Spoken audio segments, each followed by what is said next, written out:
Unsanctioned Florida will bring the heat. Spotlight on the scumbags, can't accept defeat. From the coast to the swamp, we'll make it clear. A sun god shine state, we're spreading the fear. Unsanctioned Florida will bring the heat. Stop the crows, shine the scumbag, can't accept defeat. In the sunshine state, we're spreading the fear, the fear.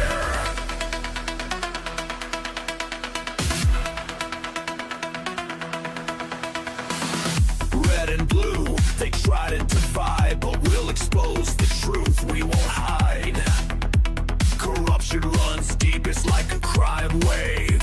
On this podcast, we'll be brave. Echoes of the truth, let it ring. Politicians fail, but we're the real thing.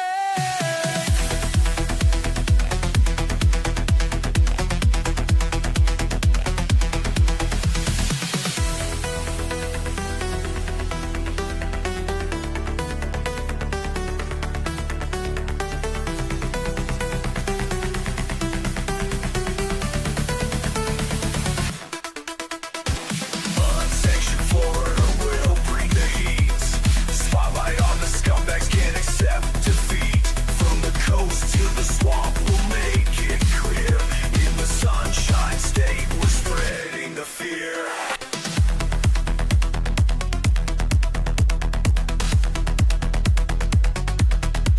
So tune in, now we've got work to do. Exposing the truth, bringing it to you.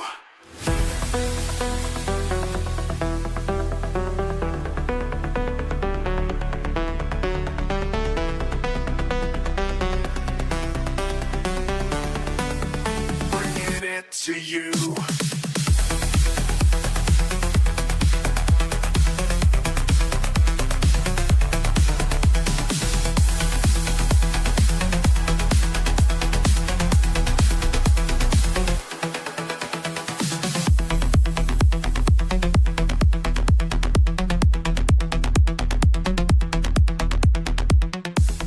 Can we just take a moment to say how lucky we are to have these two amazing women as commissioners? And of course, to all of our commissioners and our mayor, this is a moment to truly stand up and defend our dollars and to defend our communities. My name is Dr. Ana V.S.Gamani, and I'm so proud to serve District 42 in the Florida State Legislature. And I have a message for Governor Ron DeSantis. Go DOGE yourself.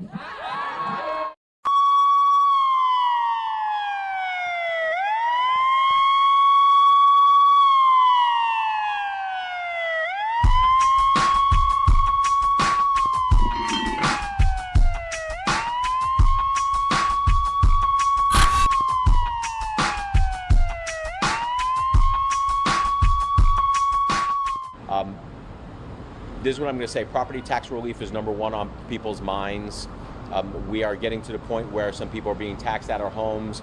We've seen this same thing happen in the mid-2000s. Mid-2000s, you had a rise in property values, corresponding rise in property taxes, to the point where people were being taxed out of their homes, and we had property tax revolt that led to an additional homestead exemption. We are seeing the same thing happening now, post-COVID. A lot of people moved to the state of Florida. We have an increase in property values again, increase in property taxes. And the same thing that we saw in the mid-2000s, we are seeing now with local government is taking the money and they are expanding government. They are adding programs, keeping programs, a lot of it post-COVID. Some of these programs, with the extra money coming down from the federal government, they expanded local government programs, added new programs. That COVID money was not going to last, but there was an additional supplement of property taxes coming in. So what we've seen is general funds for local governments, the part that gets funded by property taxes, have expanded in every county anywhere between 60 to 120%.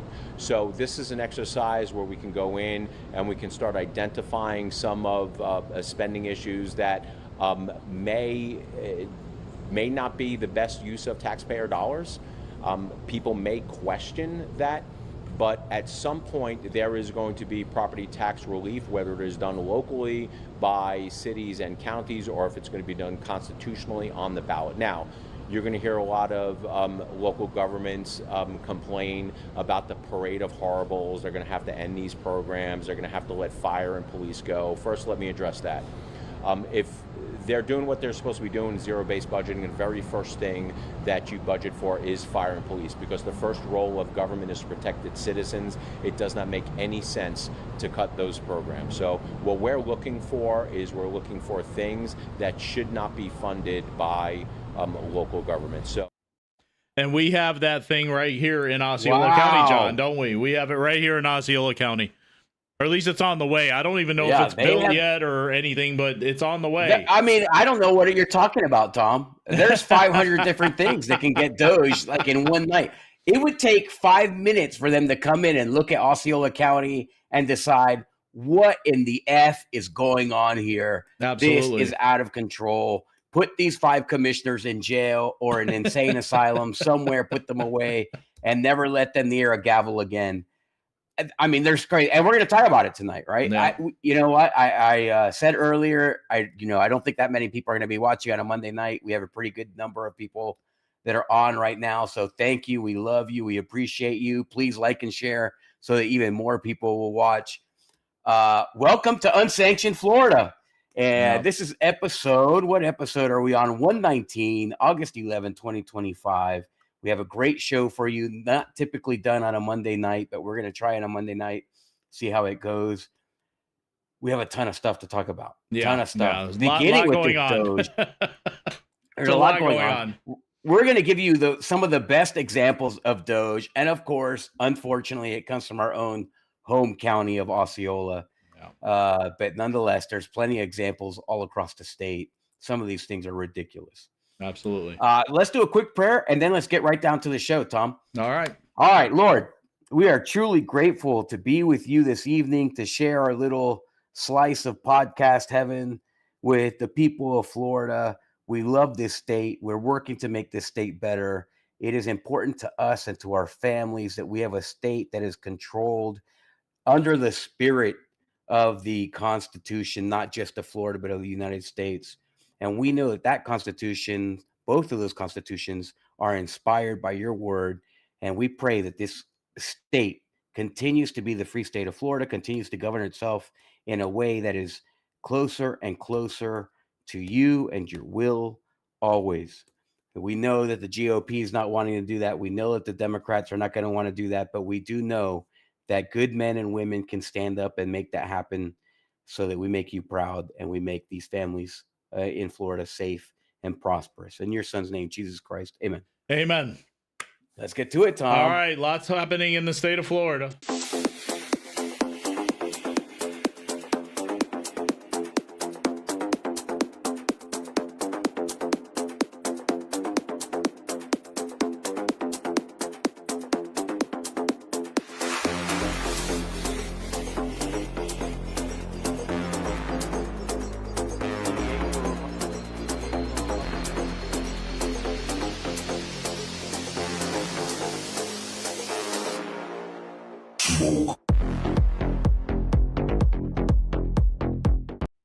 All right, John. So the smoke is that Blaise and Golia is going across the state with the state DOGE doing audits, and they started out in Manatee County.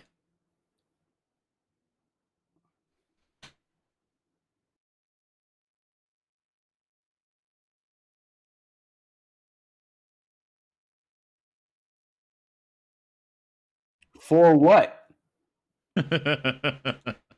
The Democrats are completely irrelevant in Florida.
Ooh.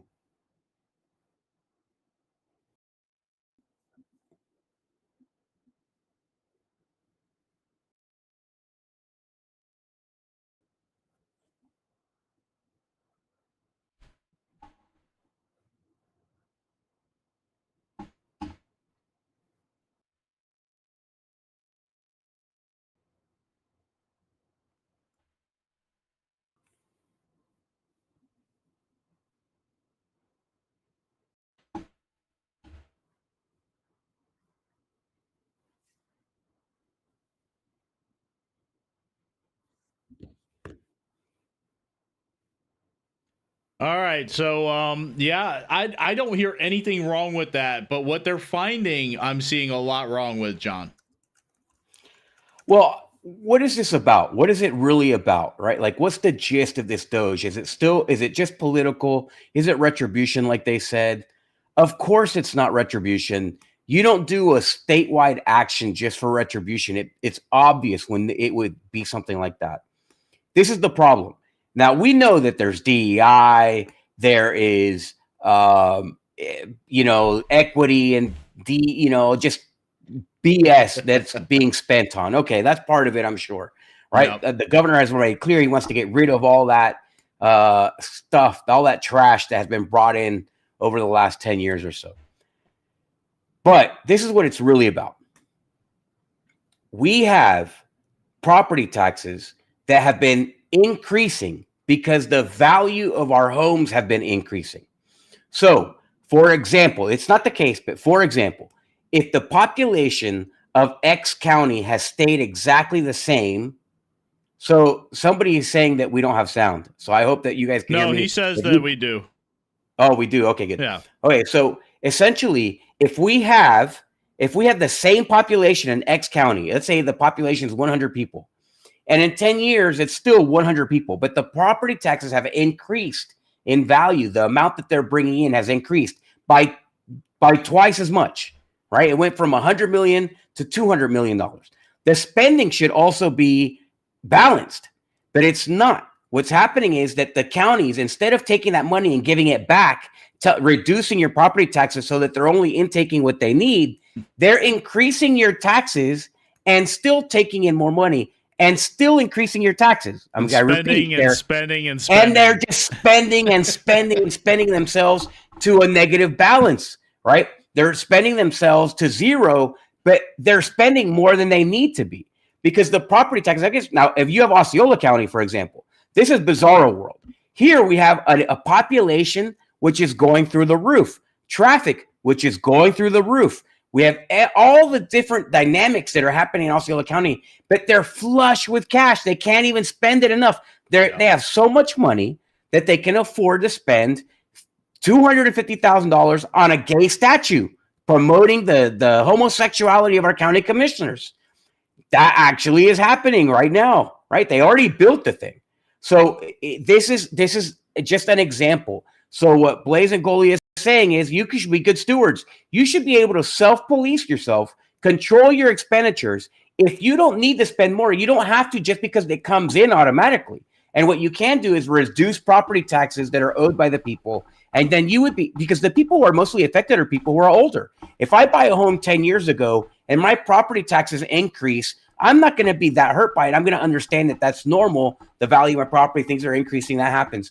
But if you're retired, you get to the point where you've paid off your house, but the price that you're paying to stay in your house continues to increase and you're not getting any more services. You no longer have kids in school. You're no longer using that resource, but you're still paying for that service. All of a sudden, it's like, why? Yeah. And the county should take it upon themselves to regulate that, to fix that. Instead, what they're doing is they're punishing everyone for living longer. And that's a problem. That's what they're doing. And it's just a big waste. It's an absolute scam. It's a Ponzi scheme, worse than any of the Madoff ideas that he had. It's a horrendous thing. And it needs to be fixed. I'm glad that they're doging it. When they get to Osceola County, just wait till they get to Osceola County. And we'll talk about that a little bit later in the show. I'm praying they come, John, because you heard Angolia praise Manatee County for their millage rate and that their mills have stayed the same. but the property taxes keep going up. And it's the same thing here in Osceola County. You know, the county here has been patting itself on the back that they haven't raised the millage rate here for like, I think 3 years, 4 years now.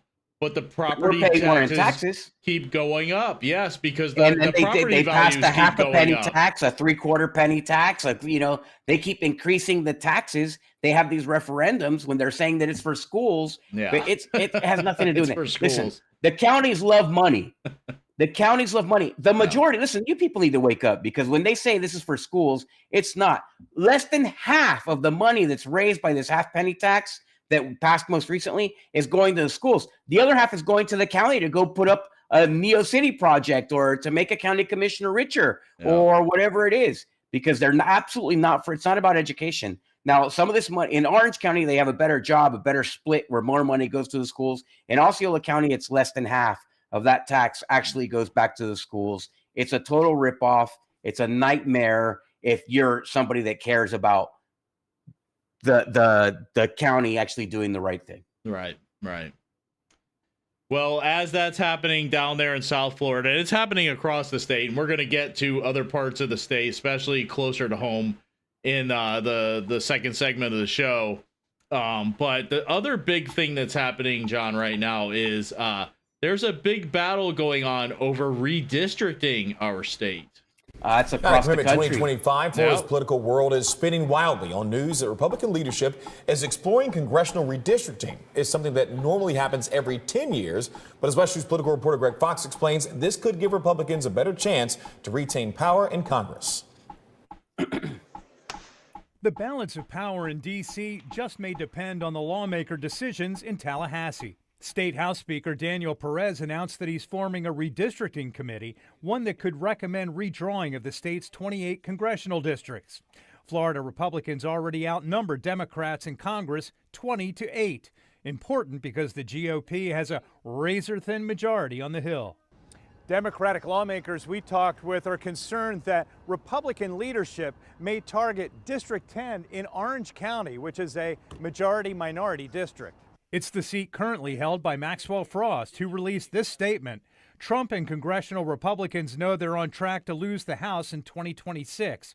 Florida is now the latest state where Republicans are admitting they can't win without cheating. Somebody sounds worried. Redistricting right now is clearly for partisan purposes. Democratic Congressman Darren Soto tells me the Constitution under the Fair Districts Amendment, approved by voters in 2010, clearly states that congressional lines cannot be drawn to favor one party over another. They want to cheat, and they're going to try to wrap this up in a bunch of bells and whistles, but we know this is an attempt to get a partisan advantage in Florida's maps. And it's an affront to voters, and it is violating our Constitution. If there's new population information, then we should redistrict. Republican Congressman Randy Fine says his former colleagues in the legislature should be encouraging a new census before redrawing maps. Given the Florida Constitution, I don't know how you do this unless you have new population information, which is what I think we should do, because then Florida gets more seats. Our UCF political expert believes voters may be surprised to learn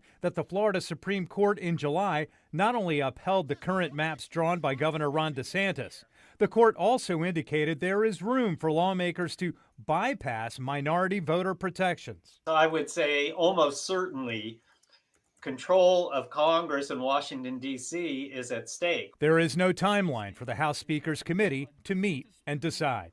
Greg Fox, West 2 News. If anybody can muck this up, it's Daniel Perez. I'm not sure that there's anybody. This is the greatest advantage. Literally, the football is on the it's on the 1-inch line. Yeah. He barely has to sneeze on it, but this guy is going to fumble it and let somebody run back a safety. I don't know. I'm super worried that this is because they're absolutely ridiculous. They're fools.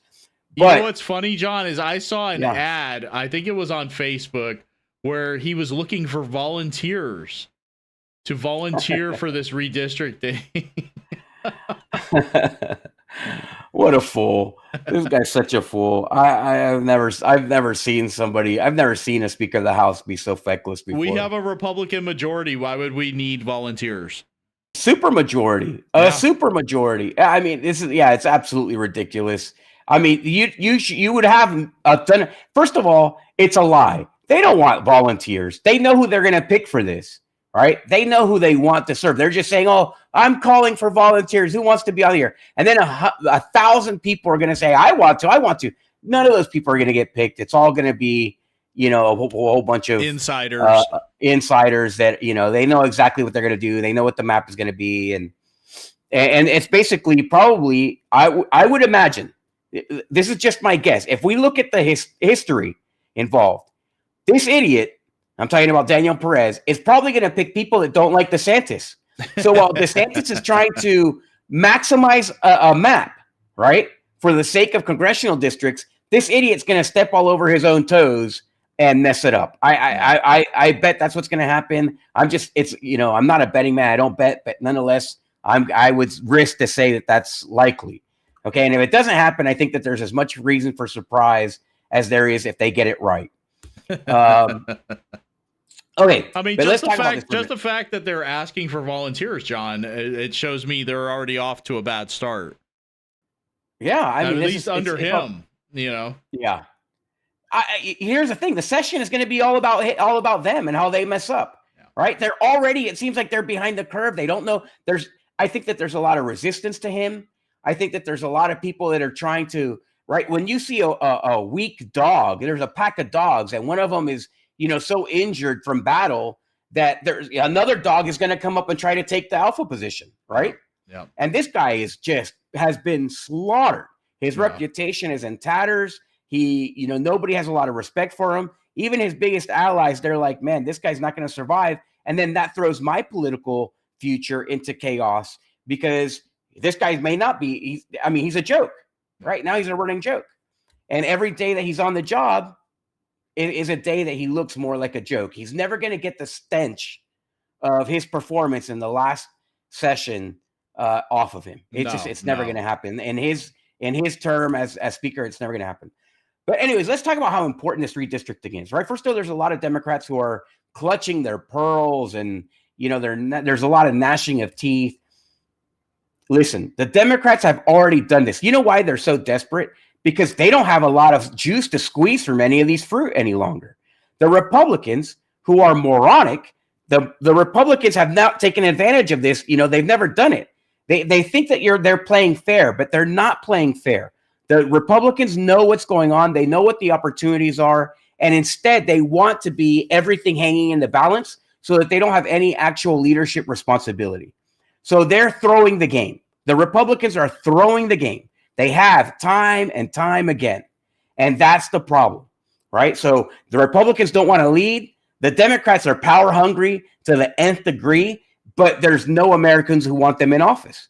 So you have the situation that you have now, right? Who wants Alf? You saw Alf at the top of the show. Nobody wants Alf to be in control of anything. No. Right? No. So it's like you have a bunch of crazy people, but there's not even that many crazy people there. The Americans made it very clear we don't want them in office. They've been finagling the system. They look like they have way more support than they actually do, and they're becoming irrelevant by the day. And at the end of the day, in hopefully in a few years here, you're going to see two parties. You're going to see the Republican Party, which is the new Democrat Party, and then you're going to see the America First Party develop, which is going to be what the Republicans have been promising but have failed to keep. And that's what you're going to. I think that you're going to see that into the future. So. But with this redistricting, here's why it's important. Because the Democrats are going to lose all of their seats. They're going to lose a ton of seats. They're going to lose 20 seats. So right now, we have just a hair of a majority, right? 5 seats at best, majority right now in the House. And now it's going to jump to 30. It could possibly be 30. And then if the Democrats continue to gerrymander their seats, it's still going to be in the neighborhood of 15 or 20 at best. So you're looking at a 15 or 20 seat majority in Congress, and a lot of that is happening here in Florida, right? Florida and Texas, 2 big states. They're not super well gerrymandered. It's the Republicans have not taken advantage of that. And should we or should we not? I don't think that we should. I don't think that the Democrats should have. But the reality is that you need to be fair, right? Yeah. And fairness is non-gerrymandered seats, because we have a gerrymandered seat. If you put a picture up There's a giant, long, skinny snake at the top of Florida. Why? To create a black seat. Yep. Right? That creates a black congressional seat. I don't believe in that. I don't think that we should be having seats based on race. If Osceola County is a seat that was based on race, that's how Darren Soto got that seat, right? Because they basically drew a Hispanic seat, right? Yeah. In fact, there was a lawsuit over it, and they created this Hispanic seat. I'm Hispanic, but I'm not about that. I think that everybody should have to fight for their seat the way it is, regardless of their ethnic group, regardless of the color of their skin. And of course, Darren Soto might now actually lose his seat because of redistricting. You might see Thank Maxwell God. Frost lose his seat because of redistricting. So there's been no good enough candidate to take that seat, right? The GOP has not wanted to take those seats or fight for them. So now they might lose their seat by default. What happens? Now listen, this is the part that pisses me off, and it should piss you off too if you're watching. You're seeing the GOP rewrite the seat so that a GOP automatically wins with a BS candidate. They're going to put in a candidate that they want, who's going to obey the rules, who's going to do what they're told, and that person is going to be who they fund with millions of dollars. They're going to get that person all the endorsements, and it's going to be a swamp. That's what they're going to do. So there's in District 9, there's a handful of candidates already. There's a couple of people that are going to get in at a later point in time, right? All of those people, they're not bad people. One of them's is a real jerk, but most of them are okay people, right? But they're not going to have a chance because the minute that they redistrict it and they make it a guaranteed Republican seat, all of a sudden the party wants somebody who's going to make sure that they do what they're told. Yeah. That's going to be the big issue here. That's how I see it playing out. It may not be in 2026. You might see Darren Soto keep on to 2026, but in 2028, for sure, he's gone. Maxwell Frost hanging on by a thread. He's calling Republicans cheaters because he can't stay. He knows that he's gone. Yeah, he's so now he's going to have to write a book. He's worried. He's going to have to go write a rap song or two and try to make his living that way because this politics game, he's going to be out. Yeah. And in a fair seat, people like him can't survive. So that's what I see happening here in the near future. Now, listen, I'm telling you, this is the outrageous part. The outrageous part right now is that they're going to draw a seat. And do you think that they're going to support a strong Trump first? Everybody's going to say they're Trump, right? You're going to see a guy who can't speak English get into that race, right? And he's going to say, I'm going to win because I am Hispanic, and that's the only reason I can win, all right? You're going to see people get into the race that don't deserve to be there. They're not pro-career in politics, okay? They're not going to be pro-MAGA. They're pro themselves. And that's what you're going to see happen. You're going to see a whole bunch of snakes get into the race when it becomes a guaranteed win. And that doesn't necessarily help. It's almost better for Soto to get in there because it makes it harder for somebody, and then somebody has to get in and they got to fight, right? So you have somebody like Justin Story who's running in that race. That dude's not right. He doesn't need the money. He probably makes more money in his private life than he does running for Congress, right? He's already got his career. He's already got his retirement, his military pension and stuff like that. It's a good guy. He wants to run because he loves this country. He loves his community. He was raised here. He's been here a long time. That guy, he may not get it because they're going to put a swamp creature in, and they're going to give that swamp creature a whole bunch of money to win a seat because it's guaranteed.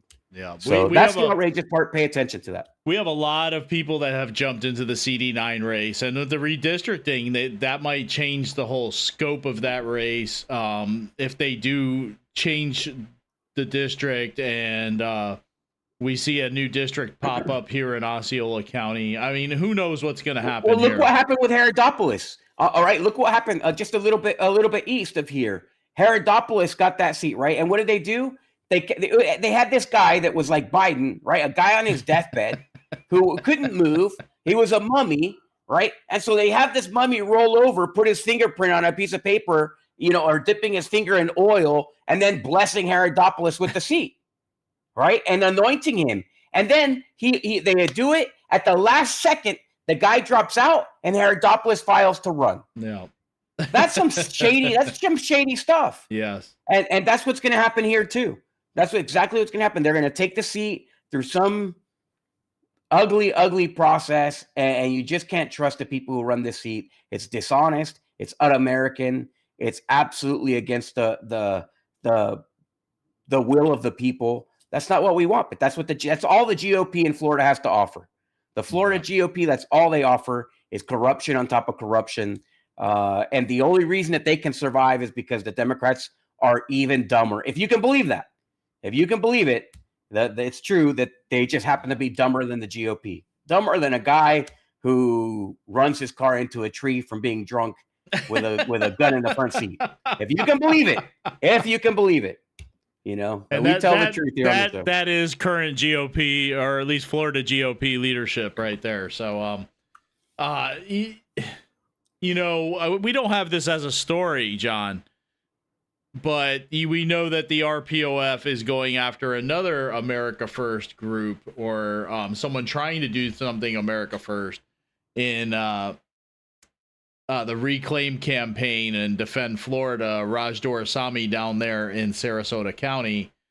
It just never seems to end with these people. The sad part is that they basically own MAGA right now. Not the movement, not the people, but the name, the term. They can slap that on any mailer that goes out for any BS candidate, like you said. Put MAGA, put a picture of Trump on it. And we saw that in the last election. We saw a couple of really terrible candidates with Donald Trump's picture next to them or MAGA next to them. Anti-MAGA people. Yeah. Right? Yeah. Anti-Make America Great Again candidates were being blessed with a MAGA byline. Yeah. Right? They were saying, Erica Booth is a good example. Erica Booth had that Twitter, right? Said she was against Trump 100%.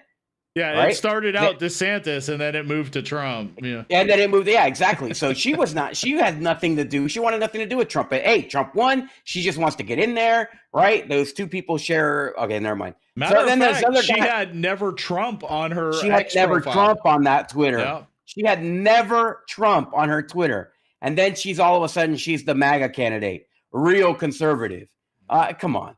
And then you have people out there on the coast, right? With Anthony Pedicini's candidates, right? He had I think his helpers, his partners, his whatever you call them, partners in crime, right? All of those guys who are part of that dark money BS. Those guys were saying, you know, creating PACs and stuff that were called MAGA and whatever. Yeah. And getting these people putting out. They were hurting real conservatives, and they were getting these rhinos elected. Yeah, and yeah, absolutely, it's a shame. It's just it's just a shame. It is. It absolutely is. All right, John, we'll take it down to Alligator Alcatraz, where a judge has stopped construction there. Turning now to breaking news involving Alligator Alcatraz, a Florida judge halting construction at the controversial migrant detention center, at least for now. The temporary restraining order comes amid a legal fight over the potential environmental impact to the Florida Everglades. CBS News Miami's Joan Murray has watched the heated debate play out in court for the past 2 days and joins us from downtown Miami with what's next. Today was a preliminary victory, a temporary stop on construction activities at the site. Environmentalists cautiously optimistic after federal judge Kathleen Williams ordered a temporary restraining order expanding Alligator Alcatraz, the migrant detention center in the Everglades. We had been seeing dozens of dump trucks with fill moving onto the site in recent days. We anticipate that activity will stop. It stops for 14 days any new fill, paving, lighting, building, or infrastructure. It has no effect on detainees being held or taking in new detainees. The lawsuit brought against Florida, the county, and federal government, saying that they should have gotten environmental review before it was built, will resume next week. So having this pause means that we're not going to see additional impacts on our Florida panthers, on our Florida bonneted bats, on aquatic species and migratory birds that live in the area. Lawyers defending Alligator Alcatraz argued it is not harming the environment because a runway already existed. Air traffic was happening every day. They haven't gotten any new testing, and that it is a temporary structure. What we would be seeking is to stop activities that are causing environmental harm. In response to what the judge did, the Division of Emergency Management told us the ruling by an activist judge will have no impact on immigration enforcement in Florida. Alligator Alcatraz will remain operational, continuing to serve as a force multiplier to enhance deportation efforts. So all sides will be back again next week arguing whether Alligator Alcatraz is harming the environment and where the facility will go from there. In Miami, Joan Murray. All right, nothing is going to stop this. Nothing at all is going to stop Alligator Alcatraz. I'm sorry. You can bring up environmental concerns. It's not going to make a difference. This is happening. These are the same retards that like to put up windmills, which kill a whole bunch of birds. You know, the airport was already there, and these are temporary structures. You know what that means? Fencing. Yeah. Right. These are fences. These are things that they're not like huge environmental issues. Tents. You're not talking about. You're not tents. Exactly. You're not driving gigantic pylons of concrete 100 feet into the ground or anything. This is just like.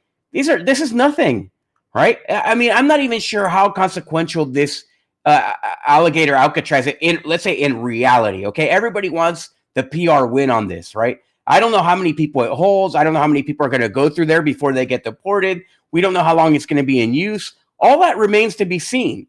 But certainly none of the construction is going to be some long-term stuff. They're doing small, low-cost, kind of like budget-controlled construction to expand the amount of people that you can hold there. And Democrats just love to have lawsuits that don't have any impact. Nothing is impacted by this. No. They have to stop building. Okay, they're still going to be at capacity. It's still going to be being used the way that it is. So I don't know. This is silly. This is silly. It absolutely is. You know, I'm sorry if the wombat. The local wombat down there is inconvenienced by the tents and the people that are there. But this facility, if anything, it's just alligators that can't sun themselves on the runway anymore.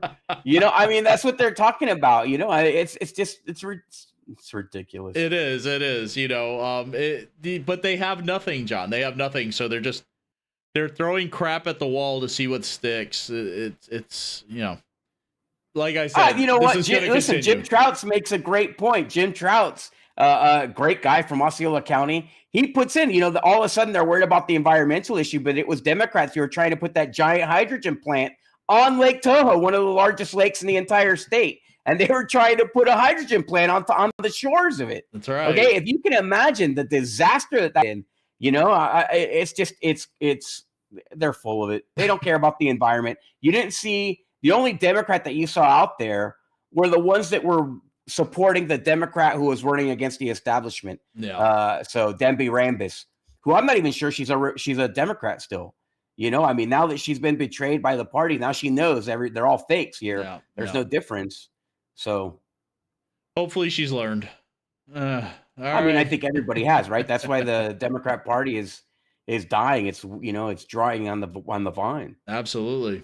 All right, John. So some Florida sheriffs are upset with ICE because they're saying that they are poaching deputies. The sheriffs we spoke with are upset about a letter they say went out to some of their employees offering some money to leave. Good evening. I'm Greg Warmoth. I'm Martha Sagowski. The sheriffs tell us that email from ICE is targeting their deputies who are trained on immigration procedures, asking if they want to come work for them. Channel 9 investigative reporter Shannon Butler was the first to break this story today. Shannon's joining us live right now. Shannon, this is turning ugly. Martha, it's been ugly. It got ugly about 6 a.m. this morning when the sheriff started calling each other, trying to figure out if this was an actual email from the federal government. Once they determined that, they tell me they felt betrayed by ICE, saying they were working as partners, now just to be poached. This is the letter that went out to thousands of deputies and police officers across the state in just the last 48 hours. In it, ICE's deputy director telling law enforcement that the agency is actively recruiting them, saying they will get a $50,000 bonus spread over 5 years. appalling, betrayed. And it has Florida sheriffs fuming. It's a betrayal of trust. You go into this as a partnership. The last thing you expect is to see them trying to recruit your team members. Broward County Sheriff Wayne Ivey tells me it was sent to deputies and police officers who took part in the 287G certification. That allows law enforcement to carry out the immigration mission of the federal government. Ivey believes ICE took the emails from those deputies who completed the course and used them for recruitment. I know our deputies are happy here working in this community. They have a great community that loves them. It's the principle of the matter where they used our resources to try and recruit our people. And quite frankly, it's like letting the fox in the hen house. The sheriff tells me they have addressed the issue with ICE, but they are not yet satisfied with those conversations. Do you feel like there's a crack in the relationship now? There is a strain and quite frankly, a lack of trust that exists with the leadership team of ICE. Sheriff Ivey tells me he doesn't need an apology, but other sheriffs said they would like one, but all of them do want ICE to take it back. They want them to back down and leave their deputies alone. Live tonight in Orange County, Shannon Butler, Channel 9 Eyewitness. Please don't offer our guys a better deal than what they're getting. Please don't do that. Please. Come on. Let me, this is, I feel their pain, right? It's hard to recruit cops, especially after 4 years of Biden. Biden was allowing people to basically spit on cops. It was like Vietnam vets when they came back from the Vietnam War, the kind of treatment that they received. We get it. Yeah. But ICE is offering $150,000 a year for pay. That's 3 times what they make at the sheriff's office locally. They're offering to forgive student loans. A lot of these guys have these criminal justice degrees, right, that they had to get loans for. This is an offer to work for the federal government. I don't know about you, but the federal government is better than the local government, right? I mean, who doesn't? If every cop's dream is to work at the FBI and not at the local cop, at the local cop agency. I mean, come on. I mean, this is how can you step in the way of the progress of someone's career? We get it. You don't want them to be poached, but it's not about that. It's not about you. Your job's going to be hard because right now it's going to be cool to be part of a federal policing agency because of Trump, right? It's like, what happens when they join the Army or the Air Force or the Marine Corps? Don't join the Marine Corps, join the Army. But regardless, what happens when you join the military? So you're going to say, oh, you're not supposed to come and do that because it's all service, man. You guys got to come on. It is what it is. Everybody's going to take the 6-figure job. These people, there's a lot that goes on the line for these cops. And, to tell them that they shouldn't make more money to bring home to their families is just doesn't make any sense, right? Yeah. It doesn't make any sense. And that's the thing, John, is that some of these guys, they only sent this out to guys who signed up for the training, right? So, and chances are they signed up for the training because they're interested in that law enforcement agency, right? Right. You don't sign up. I didn't sign up to, you don't check out a book at the library that you don't want to read. No. I mean, come on. This is a dream come true for them, federal law enforcement. Yeah. And it's like Jim said here, he said it's not a cakewalk, and it's not. And there's no guarantee that they're going to stay local or in, the area that they've been policing. So they could be going over to Texas. They could be going over to here or there or anywhere. So there's not a guarantee that all these guys are going to jump at this. Yeah, some will. Yeah, of course. Why? But some probably won't. So I don't know why these Florida sheriffs like Wayne Ivey are so upset. I mean, to make it all public. I mean, come on. This should not be a news story. The only reason it's a news story is because it's conflict between the sheriff and ICE, who are working well together to accomplish a mission. Right. And the mainstream media wants to drive a wedge between those two agencies. That's the only reason this would even be a story. I'm sure that Ivey's pissed that he lost 5 cops or 5 deputies or whatever it may be, to ICE or whatever. But come on, that's the way it is. Pay more. Yeah. Pay more. That's the thing. These counties are getting a lot more money. We just talked about how these counties are getting a ton more in property taxes, and the number one responsibility is public safety. So if the number one responsibility is public safety, pay your then cops. Pay them more. Pay them more. Yeah. Stop with these stupid pet projects that these county commissioners do, like building 50-foot statues, dedicating, $250,000 public money to their homosexuality.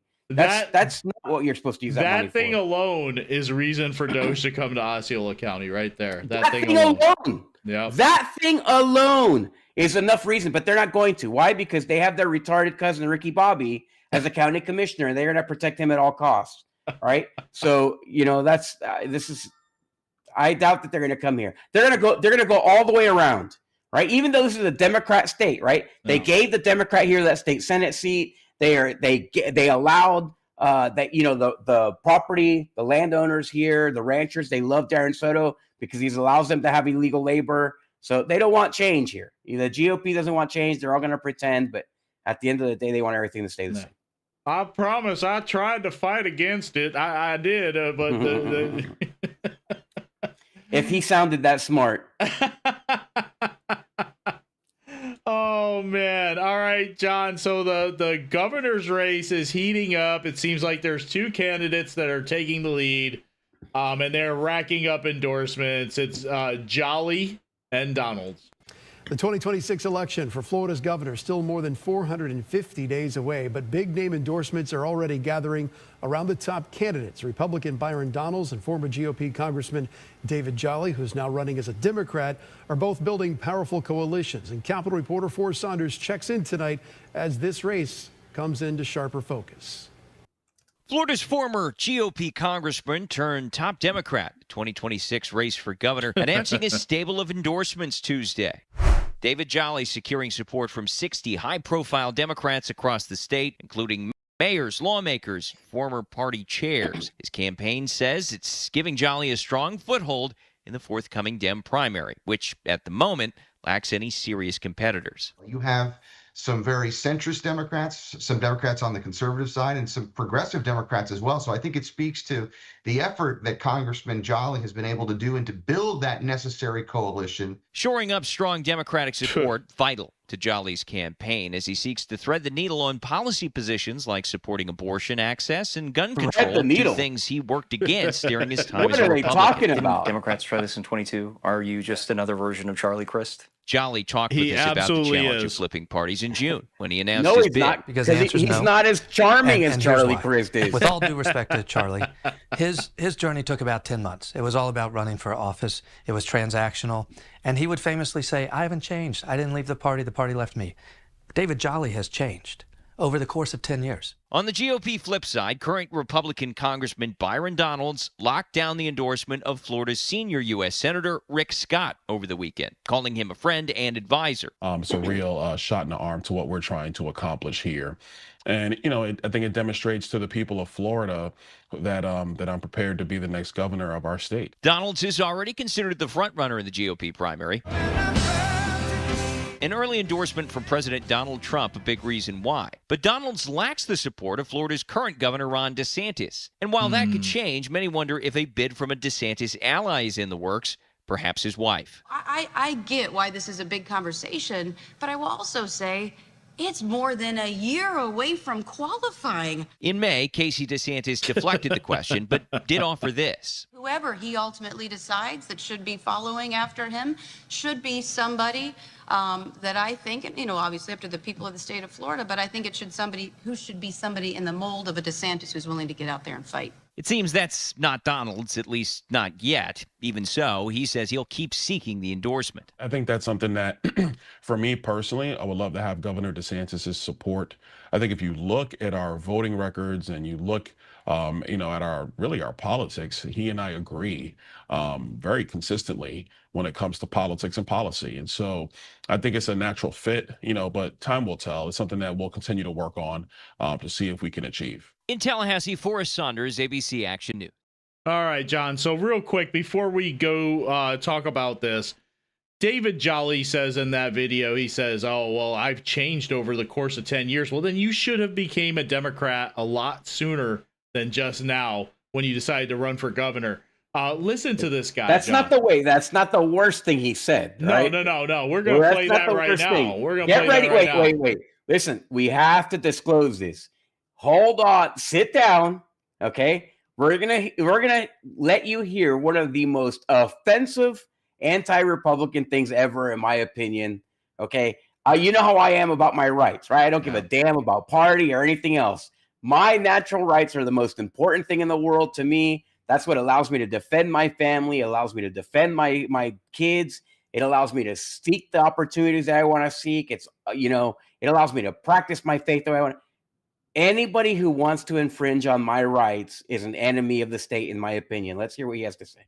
You can say I don't agree with the Second Amendment. Maybe I don't. I don't care. The ability of anybody to buy a gun is absolutely foolish. It's an absolutely foolish thing. We have to crush the culture of guns in the United States. Why do we say that we get instant access to guns simply because the Second Amendment says you have a right to a gun? But it doesn't say you have a right to walk into Walmart and buy a gun and buy ammunition. We have to crush the culture of guns in the United States. Dramatically change gun culture in the United States. Take on the Second Amendment if that's what it means. We have to crush the culture of guns in the United States. I think we need dramatic, ambitious gun control laws in the United States and go for the moonshot. You can say I don't agree with the Second Amendment. Maybe I don't. I don't care. All right, that was not AI, John. That was not AI. That was David Jolly on MSNBC, and the clip was clipped together, cutting out the other speaker on that program. But that was David Jolly. That was 100% him. He is totally bad for Florida, John. I mean, he's bad for the United States. Yeah. This guy, the Chinese could not have bred a better virus than this guy. This is somebody who would literally come here to try to take away our rights. And now if you take away the Second Amendment, you're going to go after the other ones, because what this guy fails to understand is that it's not about what offends him. It's not about his beliefs. Those rights belong to me. Yeah. They're not his to take away. The minute that somebody is telling you that in their minds they should be allowed to take away your right because they don't agree with them, well, there's 9 others. There's 9 others. And of course, the most convenient place to start is the one that allows me to defend my rights. And so that to me is a no-brainer. That guy's not going to go anywhere. He's certainly not going to win the Florida governor's race. That would never happen. It's not going to happen. He's not going to win. The issue is that who's going to destroy the political movement here? How is that going to happen? What is the movement going to look like? You have Byron Donalds, who's going to run away with the Republican primary, right? Yeah. But it's going to get nasty.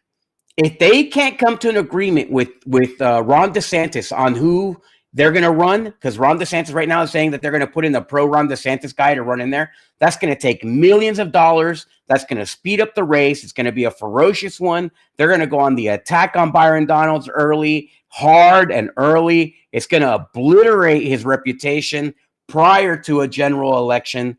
That's going to be ugly. Okay. Yeah. And we've seen ugly primaries before. This one's going to be an ugly one. So who could that be? They're saying at any moment you can expect for the guy from Tampa, former special forces guy from Tampa, is going to become the new lieutenant governor, and that is the guy that they may place in the race for governor.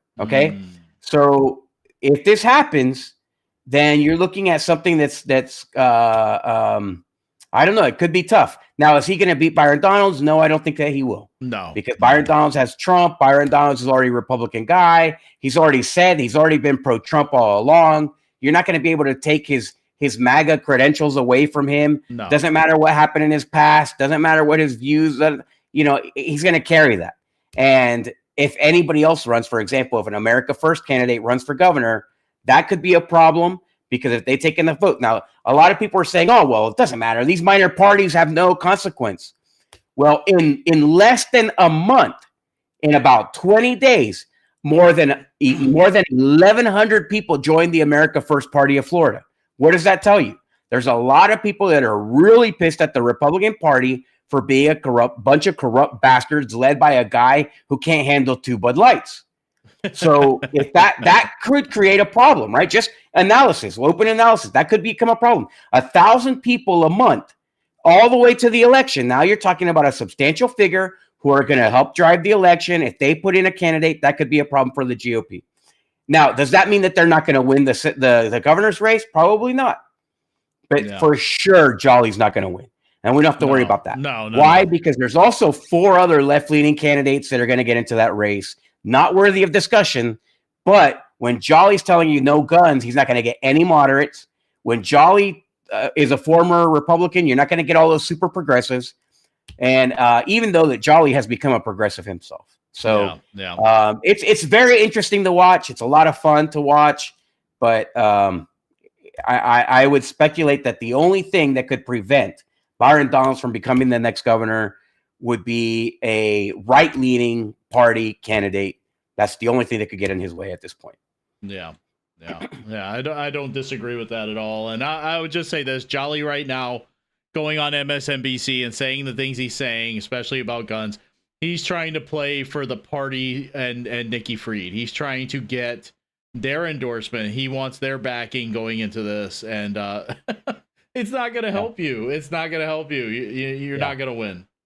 So now, Casey DeSantis, on the other hand, she could also present a problem, right? And it's just because you're going to have you have these people that are super loyal to DeSantis. I think it's a much smaller portion of the Republican Party, but those people hate anybody associated with Trump. They're going to hate anybody associated with Byron Donalds. They're going to vote against because it's a protest vote, right? And that did what? We saw that happen because it caused Erica Booth to lose the first time around, right? Yeah.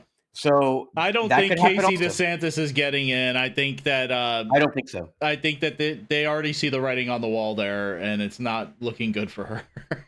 Well, I think that it depends on how much they can negotiate in advance of the race. Yeah. Because if they can negotiate what the state is going to look like once he were to win, then that they're all happy, then they can avoid the entire thing. That's what this is right now. It's just all posturing to ensure that everybody gets what they want out of the situation. Yeah, absolutely. Yeah, including the governor, the current governor. Absolutely. All right, John. So they've seen this scrolling on the screen for a minute here while we were talking about this. But yes, Representative Corey Mills is now being accused by an ex-girlfriend of revenge porn. Well, an ex-girlfriend is accusing Florida Republican Congressman Corey Mills of threatening to release sexually explicit images and videos of her. We're talking about Lindsay Langston. She is a Florida Republican Party committee member and the 2024 winner of the Miss United States beauty pageant. Langston says the two began dating in November 2021 and the relationship ended earlier this year. According to police reports, she says that Mills began contacting her numerous times and said he would share videos that he had of her with an unidentified man. It's against Florida law to publish sexually explicit photos or videos of a person online without their consent. Mills denies any wrongdoing and has not been charged. She reportedly broke up with him after finding out he was seeing another woman. Oh, God. You know what? Here's the thing. We haven't seen any, we don't have any proof. We don't have, I like allegations that come with proof and we just don't have any. I'm not going to make any comment. I'm not going to disparage him. I know him. I would be surprised if it were true. Of course, we've seen things come out from people that destroy people's reputations and whatever. And listen, I'm not somebody who has escaped the accusations, right? Nobody ever accused me of these of any sexual depravity, but we've, you had the Mike Warners of the world. We've had the Anthony Pedicinis of the world. They've made all kinds of false accusations against me. Yeah. You never know when things are political or not political. I just don't know. I don't know what to say about it. Of course, we're going to report it because it's out there and we're all about telling the truth here, no matter what. Right. So, so we of course we got to tell the story, but of course, the story is out there, John, but you heard what the story was, that he threatened to publish or release a video of her with another man. Threatened. He didn't do anything. This is a nothing burger. In my opinion, this is a big nothing burger. There's nothing here. Well, first of all, people get into fights when they're in relationships. They say mean things to each other, right? They make threats at each other. They're angry, and it's just a matter of trying to hurt each other's feelings and whatever. We've all been through that kind of stuff, and it just sucks that when you are, the guy's a public figure. It's all fair game, of course, right? Yeah. But we've even seen athletes be ruined by accusations that were later on, right? Like this is recent. You had all that those groups of players from Duke University who were all charged, and I think that they were found guilty of sexual assault. And then the person came out and said, no, I was lying. So it's just these kinds of things. I hate to see it. It's different when people are caught doing what they're doing, right? As opposed to just accusations being made and it's on the front page. So I feel bad for my friend Corey Mills that he's going through it. But at the same time, I mean, it is what it is. You're a public figure. And I think that our leaders absolutely have to behave on a higher level and higher standard.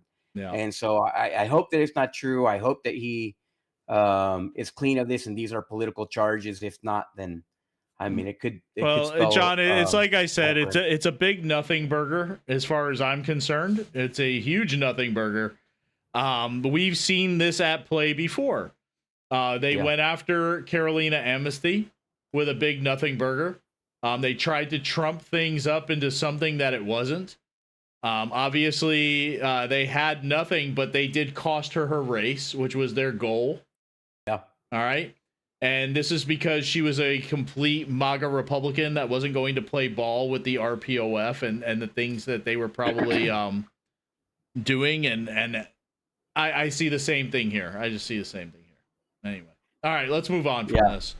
All right, so I feel. Let me just say, really, guy, that's a great point. What they did to Carolina Amnesty is a pretty big deal because they did, and the GOP got what it wanted. Yeah, a more obedient, more establishment-loving person in Aaron Huntley than the one who was like devoted conservative Carolina Amnesty. Right. So certainly the people of Osceola and Orange County were better served with a Carolina Amnesty versus an establishment-loving Aaron Huntley. Yeah. Or the guy that's in office now, the ultra-liberal DEI guy, Leonard Spencer. Well, I don't know. Sometimes they're better because they're inconsequential. They can't pass any legislation. There's nothing that they can do. They're irrelevant. Yeah. But you put a Republican in there, and then a Republican causes a lot of damage because they're the party in power. Right? So if that guy wants to do some crooked stuff, the party will cover for him. Yeah. Yeah. Or her in this case. Yeah. All right. So unfortunately, we had this school board chairperson celebrate the death of the great American icon Hulk Hogan. Calls are growing for a school board chair to resign after she made these controversial comments about Hulk Hogan's death. Fox 35's Randy Hildreth is hearing from both sides. Republican leaders say the comments weren't illegal, but were distasteful. So they want her out and want the school board to consider actions against her. State Republican leaders want Alachua County School Board chairman to resign. Take kind of a political pot shot on somebody's grave. I thought that was pretty low. Chairman Sarah Rockwell is accused of making comments celebrating the death of WWE wrestler Hulk Hogan from her personal Facebook account, writing "One less MAGA in the world" in a post. No, she Hogan wrote good Donald one Trump less at the MAGA Republican in the world. National Convention last year. He died last week.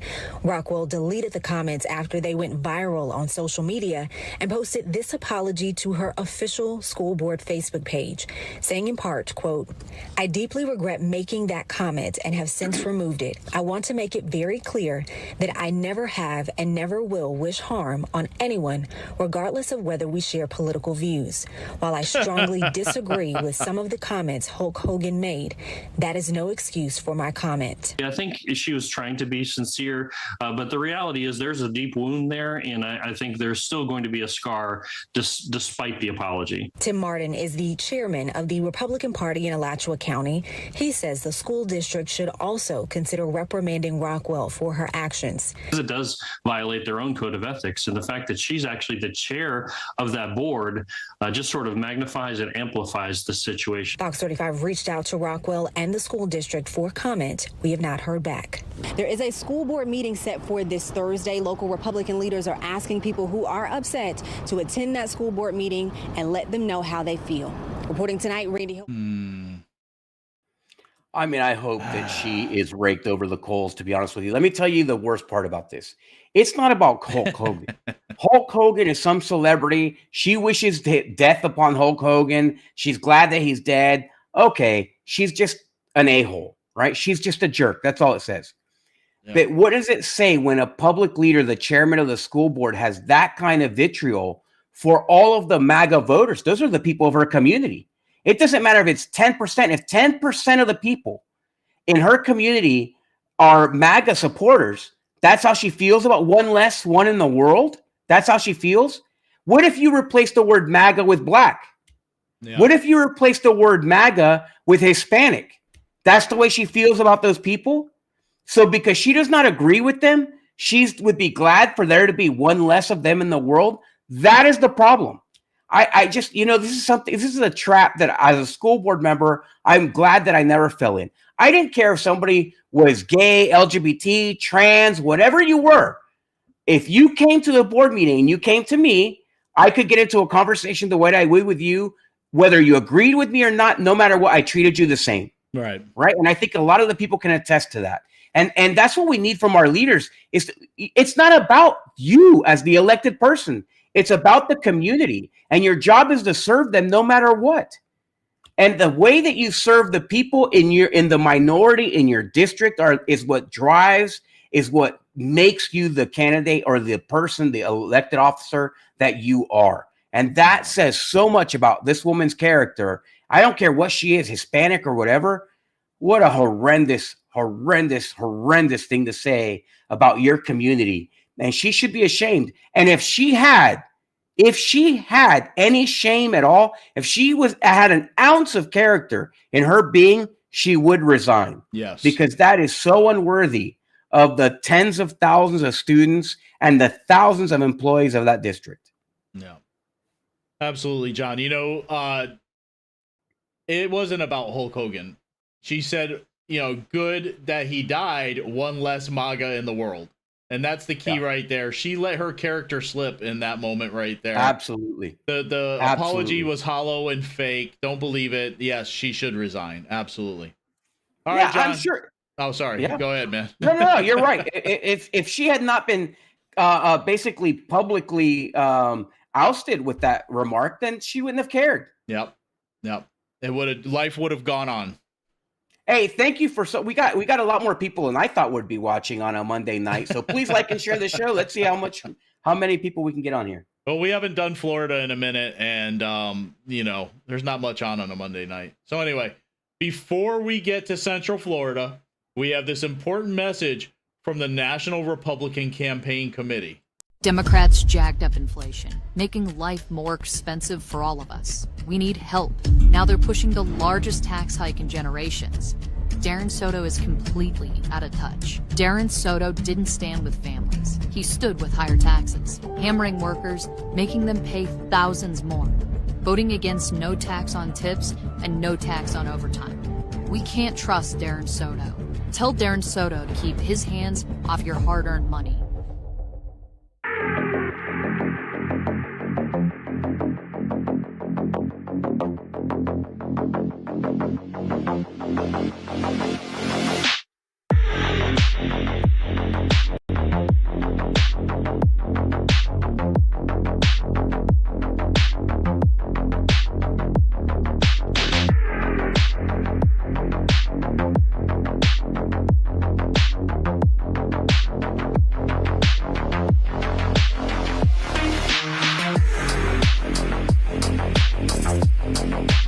They want to cheat, and they're going to try to wrap this up in a bunch of bells and whistles. But we know this is an attempt to get a partisan advantage in Florida's maps and to an affront to voters, and it is violating our Constitution. Yeah. Too bad it was a cute baby. I never imagined that Soto would be a cute baby. I think that he would be something a little bit more frightening. Oh, clearly that's AI, because he would not have been a cute baby. He pretty much looks the same. And they said in that ad, it's funny to see these ads go out. This is the first time the RNC has actually got involved in District 9. I was shocked when I saw this. Obviously, they want this race, right? Yeah. If they want this race, they're going after it now. They're trying to prime it, and I hope that they do. I hope that they do enough. They're going to have to spend a lot more money than that, because the candidates that are in there right now are not going to bring it home. So, we'll see what happens, but it's these candidates need the help of the NRCC badly. We need them to get involved in this race. I was shocked when I saw that commercial. I'm glad to see it. Let's see some more. Keep coming. All right, John. So DOGE has come to Orange County. I'm your News 6 Orlando community correspondent, Troy Campbell, and we're outside the Orange County Administration Building, where this morning we watched as state auditors entered into the administration building to conduct a several days long audit. The Florida DOGE office is conducting that audit. So we spoke to the commission about what their thoughts are on the audit, and we also spoke to the mayor regarding the new ICE transportation agreement that he says the county was legally obligated to sign. Take a listen. It may mean that I'm removed from this board, but this is a hill that's worth me standing on. After a long emotional discussion, That's very dramatic. Motion to ratify. The Orange County Board of Commissioners voted 5-2, approving a transportation agreement with ICE. Difficult vote for our commission, but the overwhelming majority voted to ratify. What do you think would have happened today if you guys didn't vote to ratify that addendum? If there had been a failure to ratify, it would have put us back to square one. Orange County Mayor Jerry Deming says his hands were legally tied, and the entire board faced being removed from office if it was signed, after a public back and forth with Florida Attorney General James Uthmeier.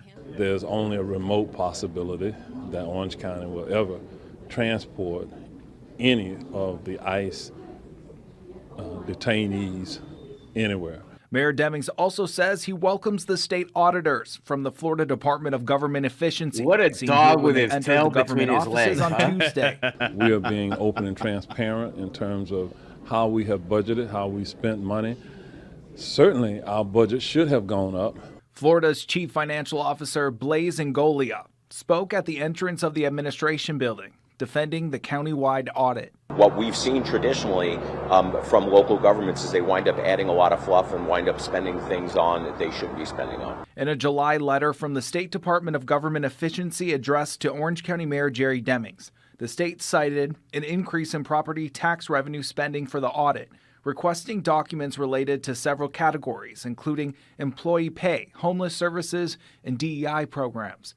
Mayor Demings says an increase in roughly $300 million in spending is a reflection of the more than 81,000 people who've moved here during the past 5 years. 81,000 is more than the total population of 29 of Florida's 67 counties. Bring it on, DOGE. I wish they'd DOGE themselves. Go DOGE yourself. And the state says they will continue their audit for several days. And it is believed they will release their findings about 60 days after they finish their on-site audit. All right, so John, it gets better because they're not only going after Orange County, they're going after the city of Orlando. Orlando Mayor Buddy Dyer says the city is cooperating with Florida's DOGE team, handing over thousands of files Monday. I'm Mike Valenti, your community correspondent in Orlando, and early Monday morning, representatives from the DOGE team walked through those doors to begin their audit. We're open to letting anybody go through our books. Most of the information they have is readily available through public records requests, but we feel like we're a prudent, well-run city government. 2 weeks after the DOGE team sent Mayor Dyer this letter, the audit has officially begun. Spearheaded by State CFO Blaise Ngolia, Florida's version of DOGE has been scrutinizing the spending of local governments in the state. In Orlando, DOGE representatives will be taking a microscope to spending on homeless services and initiatives under the Office of Multicultural Affairs, the Office of Equity, and the Hispanic Office for Local Assistance. Those offices are mentioned under a section entitled Diversity, Equity, and Inclusion. There it Do you view is. this as a legitimate probe or a political fishing expedition? I'll pass on that one. The DOGE letter, which has at least 60 specific requests, claims that annual property tax collections have increased by 55% over the past 5 years in the city, facing inflation and population growth. But critics argue that these audits are purely political and an effort to undermine home rule. I took those concerns not only to the mayor, but to 2 city commissioners. Do you think this is legitimate or? political? Hey, I'd say this. We're going to give you all the answers that you're looking for. That's what we're here for. We are fiscally responsible here at the city of Orlando, and that's all this will show. So it doesn't matter what the justification is? Nope, doesn't. I don't know what to make out of it, but at the end of the day, audits have a positive purpose also. What a pompadour this guy's got. From any kind of Jeez. anybody may have. So I welcome audit. In addition to Orlando, Orange County has also been selected for a DOGE audit. Representatives of He the just team switched to were at the Democrat, county Tony administration Ortiz. That's the building guy. just last week. I'm your Orlando community correspondent. All right, so yes, you hear the Democrats just complain that it's a political stunt, yet we have the facts put out there. I mean, they're right there. Well, look, here's the thing. We got to give them credit where credit is due, right? That is the right attitude. I can't hate on them. You know why? Because they're like, hey, we're a good run city. You go in, you search. Here it is. They could have fought. They could have resisted. Other communities have. Yeah. Right. Yeah. But they didn't. What else are they going to say, John? What else are they going to say? Oh, please don't come here. Don't come here. No. Orange County is a large enough county that they can resist with legals. You throw it in the court. You force the issue. You can throw in monkey wrenches. You resist paperwork. You do all kinds of stuff. But then that makes you look guilty as hell, man. Well, yeah, but you know what? It's true. But according to what you're saying is, if trying to interrupt the process makes you look guilty, what does holding your hands up and opening the door for the DOGE people make you look like? Yeah. Right? Yeah. And that's exactly what they did. I listen, I can't hate. I would love to. I can hate on that hair. That pompadour's got to go. This ain't the 1950s. Okay. But at the same time, Buddy Dyer, I'm no fan of Buddy Dyer, but that's the right attitude. And that city commissioner, what did she say? Hey, we're going to give you the answers that you're asking for. You look for yourself. Right. Yeah. Now, is DOGE going to find anything in Orlando or Orange County? Buddy Dyer has the burn bags ready, and they're already. I'm not going to be surprised. The man has been the Orlando mayor for 20 years now. I mean, yeah. Here's the thing, look, I think that the reason that they're holding their hands up and they're saying go ahead is because all their T's and I's compared to other counties are going to be crossed. You can't go to Miami. I can guarantee you, DOGE cannot go to Miami-Dade. All right. If DOGE goes to Miami-Dade, they're going to ring up a whole bunch of Hispanics, blacks, and elected leaders of both parties. You're going to hem up a whole bunch. If you go to Miami-Dade, you break the system. Yeah. So they're not going to go to Miami-Dade and do that. Right.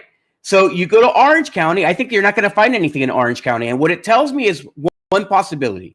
One, it's possible that DOGE is a big show. Because there hasn't been any arrest. There hasn't been any big findings so far. They went to Manatee County. Was Manatee County okay? Well, we don't know so yet. Now, we don't know yet. We don't know yet. They said it's going to be 60 days before they release findings from any place that they go to. So and so here's the thing. Now, what Orange County may be doing is what law firms do when they want to overwhelm somebody. They open the doors. They give you the entire treasure trove. They're not going to sort for it. They're going to give you everything, every piece of paper that's ever been generated by the county for the past 50 years. Yeah. Right. And then what is DOGE going to do? Are they funded to the degree that they can go through all that stuff? Maybe, maybe not. I don't know. But I'll tell you what, if DOGE does not come to Osceola County, we'll know it's a show. Yeah. Yeah. It doesn't matter what happens anywhere else. Absolutely. If DOGE does not come to Osceola County, everyone from Key West to Escambia County to Duval will know it's all BS. Yeah. Everyone will know it's BS because everybody knows that there's a 50-foot statue dedicated to the homosexuality of our county commissioners that we paid $250,000 for. And as you said earlier, that alone is a total gross mixed expenditure that's just a total waste. Yeah, right. That is, and if they did that, reason alone for them to come to Osceola County is that thing.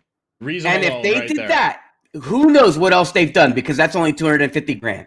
Now we have all kinds of crazy stuff that you and I know about that's going on here. So we'll see. I But I got to give him credit. That's the right attitude to have. If you're a Democrat and there's a Republican who wants to come and audit you, and you're like, go ahead, audit, because I haven't done anything wrong. You already begin on the right foot, So we'll see what they actually find. They just may be really, really, really good at hiding things, or they can say, oh, wait, Biden for 4 years said it was okay to spend this money on DEI, and that's what we did. Right? Yeah, that's not the name of the game anymore. So we're not going to do it in the future past. And Jerry Demings has his tail between his legs, and he signed the ICE paperwork. So we're not going to we're not going to go against the grain. We're going to do what we're allowed to do. Yeah. Right. So it's possible, but Osceola County has not done that. Osceola County is still giving away trees. They're still sending. They're still campaigning with public money.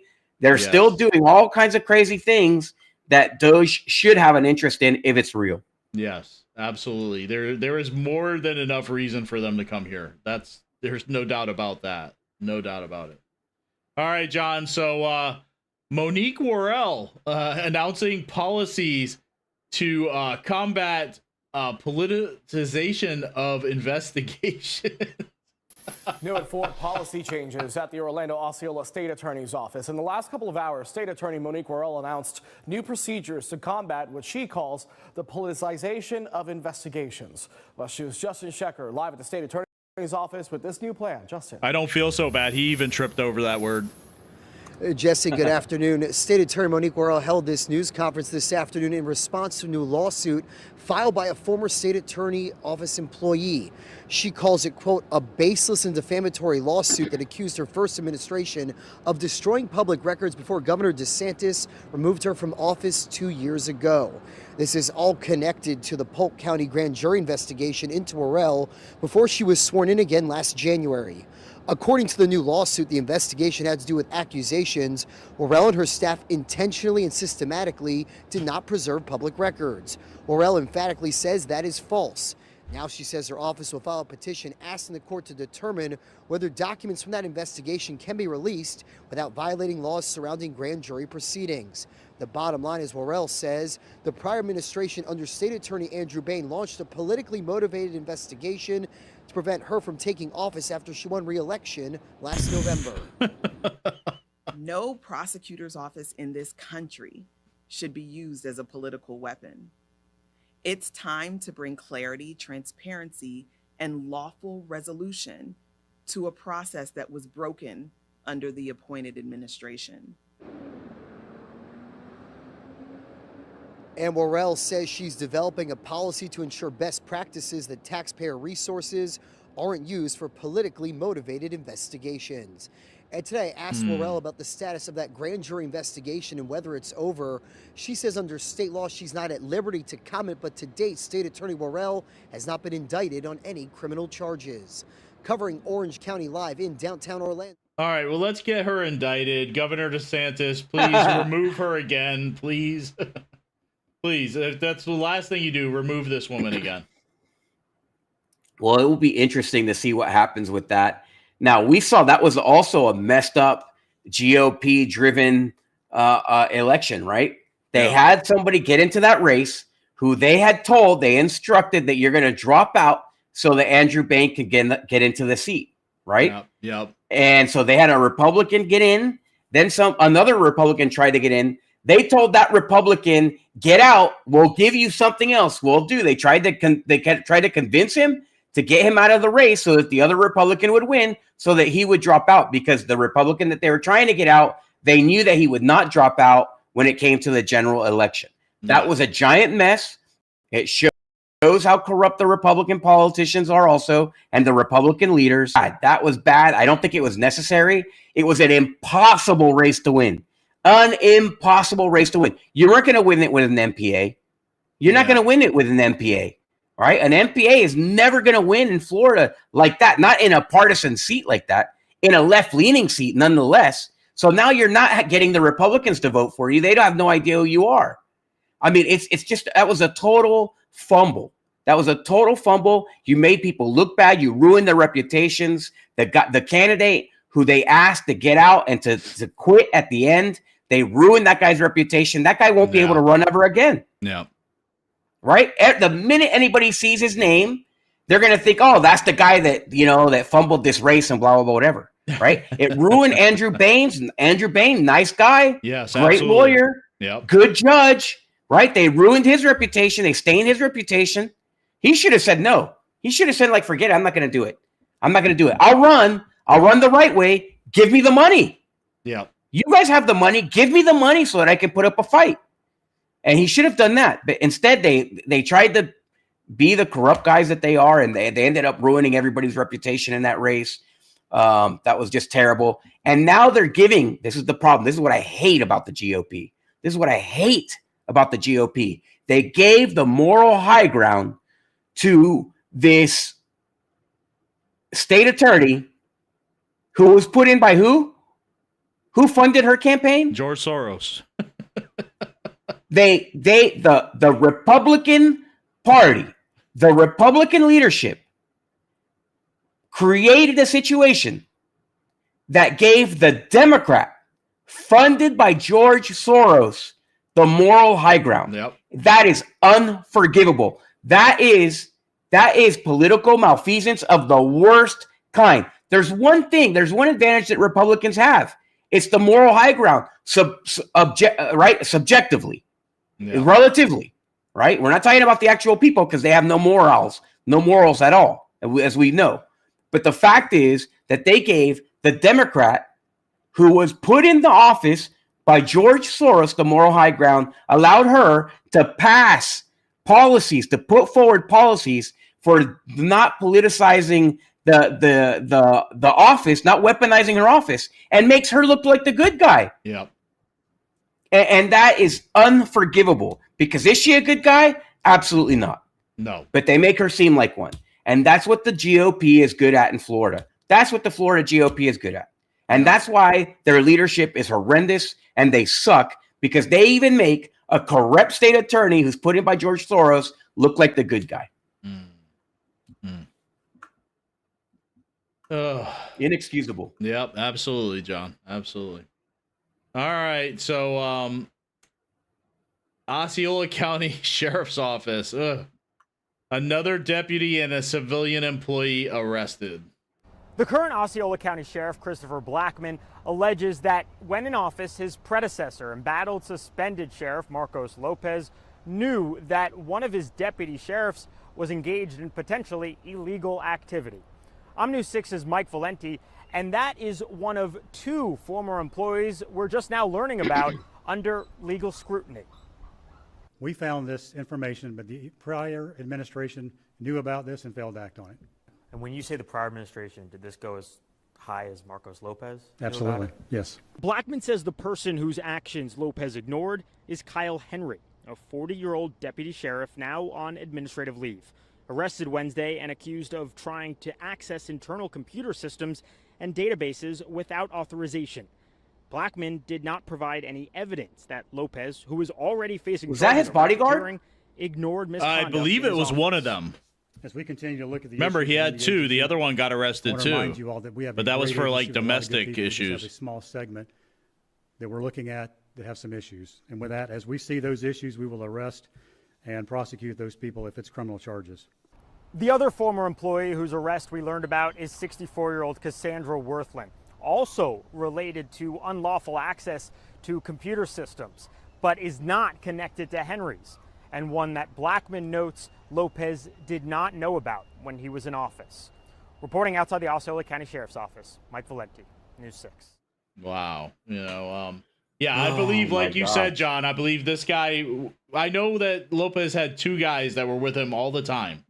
One of them got arrested earlier, I believe, or late last year. It was for domestic issues. I think this guy was the other one. What an interesting situation this is. We talked about it in the prep time. And here's an observation. I know people are going to get all mad, okay? But I don't give a damn. This is just, we're going to talk about the truth.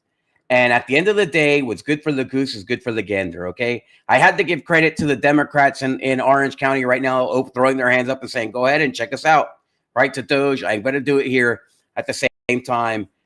I like Blackman. I like Blackman. I think that he's doing a good job so far. I think that he has not been scared to throw people under the bus if they need to be thrown under the bus, do the right thing. Because at the end of the day, it's not about their careers. It's not about them. It's not about the things that are important to the establishment that matter. It's the American family that matters. To me, that's the only thing that matters, okay, is the American family. If you're a public servant, that's who you serve. And if you don't serve the American family, you're serving the interests of all these other yahoos or people who are close to you, your relationships, then you don't deserve to be there. Now, here's my observation. I am also not a fan of Marcos Lopez. Everyone who knows me knows that I am not a fan of Marcos Lopez. I've told the story of how he left me high and dry against a whole bunch of people who were all pissed off at me one night when he said he was going to send security, because I didn't want, and it wasn't me, I wasn't worried about my safety. I was worried about the safety of all my neighbors, and I was worried about people getting into a fist fight at one of the schools that I was serving as school board member of.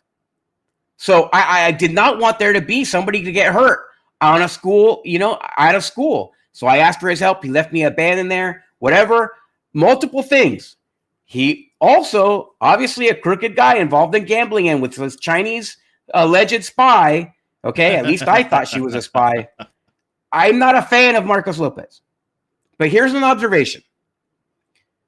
We have seen Blackman take pictures with a whole bunch of corrupt politicians like Ricky Booth and Mayor Ego and a whole bunch of other people that do not deserve to be seen in public, right? They should hang their head in shame. But he takes pictures with them, and he hasn't said one bad thing about any corruption in Osceola County except for Marcos Lopez, right? Yeah. And have you ever, let me ask, this is a question direct to all of you out there listening. Have you ever heard a politician in Osceola speak ill of another politician in Osceola besides me that involved me?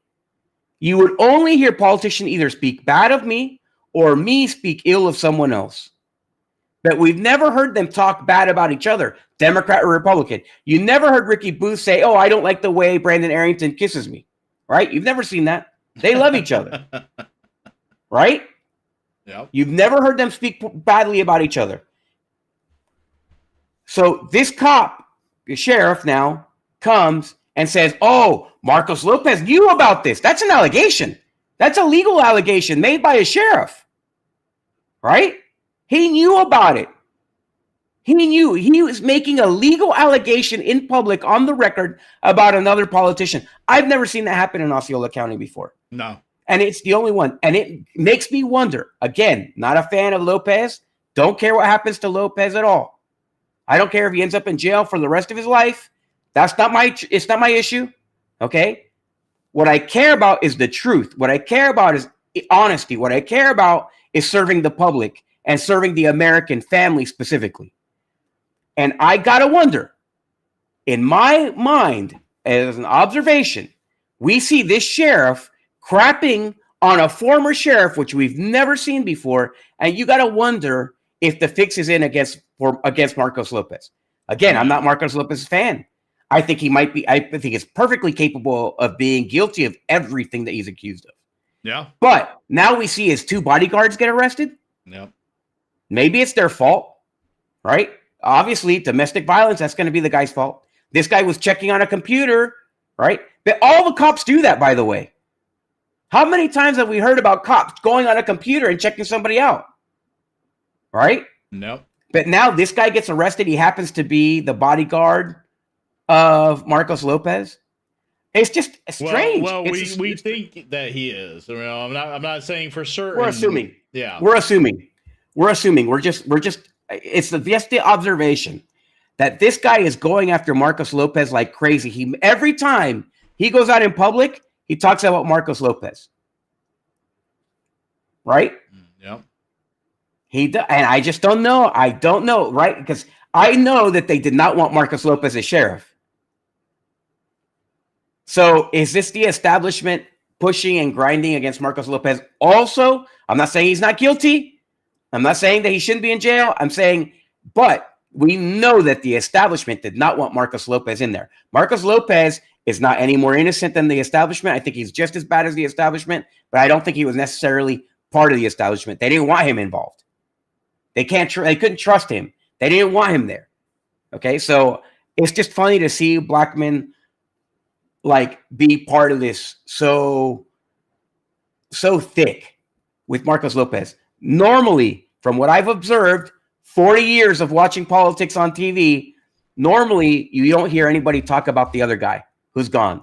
Yeah. You just let it the whatever's going to happen, you let it take its course of action. So I don't know. I think it's interesting. That's all. I think it's interesting. Yeah. So I mean, and it's just an observation. I don't have anything. I know some people are going to be mad at me. No, Blackman's the greatest. He's the greatest. He came down, like I was telling you earlier. He came down, on a cloud, being held by cherubs. I don't know. I don't believe in that crap. Okay, I don't think that it's very rare that you find a politician who's a good guy. It's very rare. It's very rare. Absolutely. I think that I would love to see justice, and I hope that Blackman fulfills everyone's expectations. I hope that Blackman arrests every corrupt bastard that's in Osceola County, but it's going to have to happen with a lot of the people that he's taking pictures with. And it takes a lot of balls to go and arrest somebody that you just took a picture with. Is it possible, John, that Blackman has no idea about some of these people he's taking? No, hell no. Come on. That's the most unrealistic shit ever. So, I'm letting him get out now. It's getting late. Listen, that's the most unrealistic thing ever. And you know why it's unrealistic? Because they have intelligence. Yeah. Right? They have intelligence. They know. You think that you get appointed, hey, here's the governor. You get appointed to this thing and you don't know anything? Osceola County has a reputation that stretches hundreds of miles, right? When I first got into politics, I had a whole bunch of politicians call me and be like, damn, those are clowns there. How many people told me that Fred Hawkins was a clown in Tallahassee? That guy's a clown. That place is crazy. When I was running for Senate, people would tell me, oh, that place is crazy. You got nothing but clowns there. You're this, right? Yeah. They tell us. They know. People know. So, like the history of Osceola County, all the little planes that were dropping bales over the ranches here, people know all that stuff. Yeah. So you can't escape a history in like half of a generation. People know about the history of Osceola County. Well, I'm talking about the politicians that he's taken. Well, yeah, Ricky Booth. Okay, I get that. Yeah, but, right. You mentioned Mayor Ego. He might not know. Mayor Ego is inconsequential. Mayor Ego is inconsequential. Aside from having a gigantic ego, what else is he? Nobody cares about that guy. Everybody goes around him to do what they want to accomplish. They make him feel part of the club, but he's not in the club. No. He's an underling, right? he's like the cockroach that comes for the crumbs. Okay? There's other things going on outside of Mayor Ego. The only thing that he brings to the game is his ego, but he's got nothing else. He has no money. No. Right? He has no talent. He has no experience. He has no years of service to the establishment. No. I mean, he's just a soldier. He's just a soldier down at the bottom. So, I mean, he's the guy that cleans the latrine. He's not an officer. He's not an officer in the ranks of anything. They let him feel that way. That's why we call him Mayor Ego, because he's driven by his ego, right? They let him feel like he's part. No. He's not part of any. They don't let him be part of anything. He's a clown posse. All those things make you have to look like a joke. So they can't allow people that bring attention. And that's all he does is he brings attention with his idiocy and his ridiculousness. He brings attention, right? Yeah.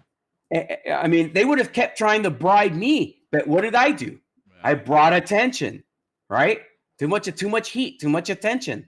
I would have loved to entrap them. I would have loved to have recorded them bribing me or something, but I bring too much heat, too much attention. Yeah. So it's the same thing. It keeps you out whether you're a good guy or a bad guy. Yeah. And so he's not part of it. There's things going on that are way beyond him that, they just they change his diaper, they give him his little binky, and that's it. Well, John, like Jim had said in the comments a little while ago, this is just the tip of the iceberg of what's happening here at the Osceola County Sheriff's Office. There's going to be more to come.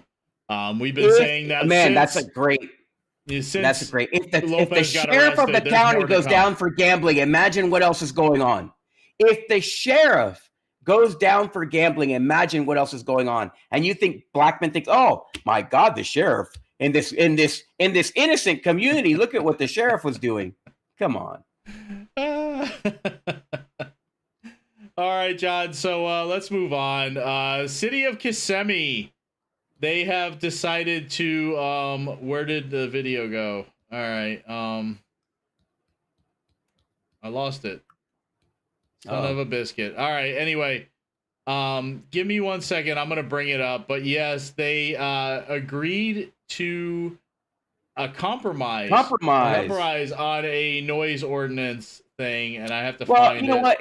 Don't even bring it on. Let's just talk about it. Who cares? I think it's good. I think it's this is a hopeful thing, right? Yeah. It brings compromise is a great word when you're talking about the government who has control and the citizens who are demanding services. That's good. If they're compromising, that's good. There can't be any wrong there, right? Yeah. It's one way where everybody wins. Not everybody has to get everything that they want, but certainly compromise is good, and I think this is a step in the right direction.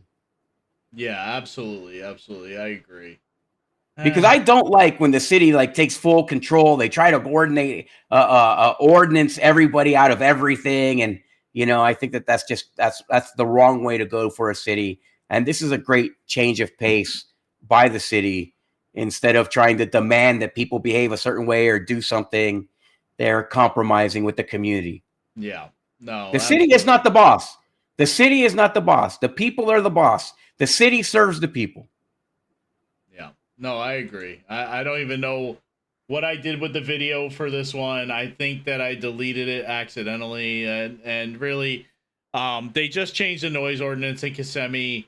After midnight, it goes down so many decibels from what you could have it earlier than midnight, and then from midnight to 2 a.m., it's going to go to a certain amount of decibels. And there were some business owners that play loud music and have live bands down in downtown Kissimmee that are very happy with the decision that this city commission made. All right, so TOHO Water. We've talked about them a little bit, and the high bills coming out of TOHO Water, especially in the city of St. Cloud where I live. They are now attributing these fluctuating bill charges to faulty equipment. Have you ever kept track of your water meter to see how much water you're using? I'm Laverne McGee, your Osceola County community correspondent.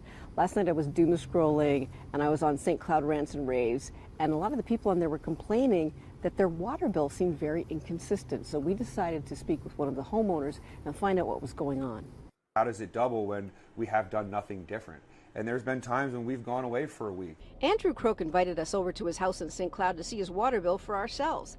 Some months around $65 and others around $150, then back down to about $80. The graph compares month-to-month usage, so clearly there's not a leak or it would not go up and down. Croak is part of the Facebook group St. Cloud Rants and Raves, where there are dozens of people with similar complaints. We do, almost 2 loads of laundry a week. We'll wash our work clothes, all together in one big load, and then we'll wash our towels. And that's pretty much all we do. He also said he was having trouble getting answers from customer service. I contacted TOHO Water Authority, who said they would assist him right away. They told me they're aware of the complaints and they've been trying to work with customers, saying in part, quote, our biggest focus has been addressing a rise in failures of the electronic devices that wirelessly send their water usage readings to our billing system. This issue was first identified in January. About 100 devices failed in St. Cloud. And we have replaced more than 26,000 devices since February 14th. We expect to replace another 30,000 of them this year with our accelerated plan and project that most of the system will be replaced over the next 3 to 5 years. I feel like there's a lot of gray area. Hold on, pause this. This is outrageous. Look, this is outrageous. We know that Mayor Ego has no issues with the water anymore again. The guy won't even drink water anymore. All the water issues went away. And all the water issues are resolved immediately just with his election right? It's all the water is now in his head. So here's the funny thing. Who is the guy? What kind of moron was the president of St. Cloud Water? This guy ruined the water. He left, but before he left, he made sure that he ruined everything about the water system in St. Cloud. Yeah. Right?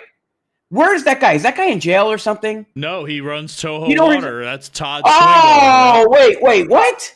Yeah. What?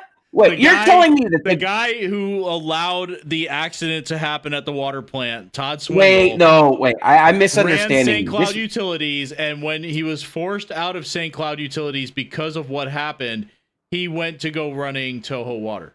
So that's I'm refusing to understand what you're telling me, Tom. I just don't get it. Let me repeat this to you. He failed up. He failed. Okay, so wait. You're telling me that the guy who led the St. Cloud water disaster, yes, okay, the guy who basically turned all the water in the city of St. Cloud into like mud puddle coming out of your sink. Yeah, that guy became the chief guy at TOHO? Yes. Yep.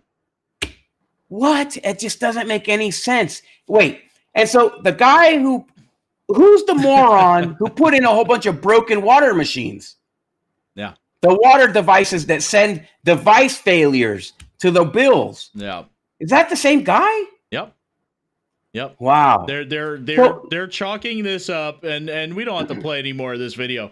They are chalking this up to device failures. But the funny thing about this, John, is these device failures are only happening in the city of St. Cloud.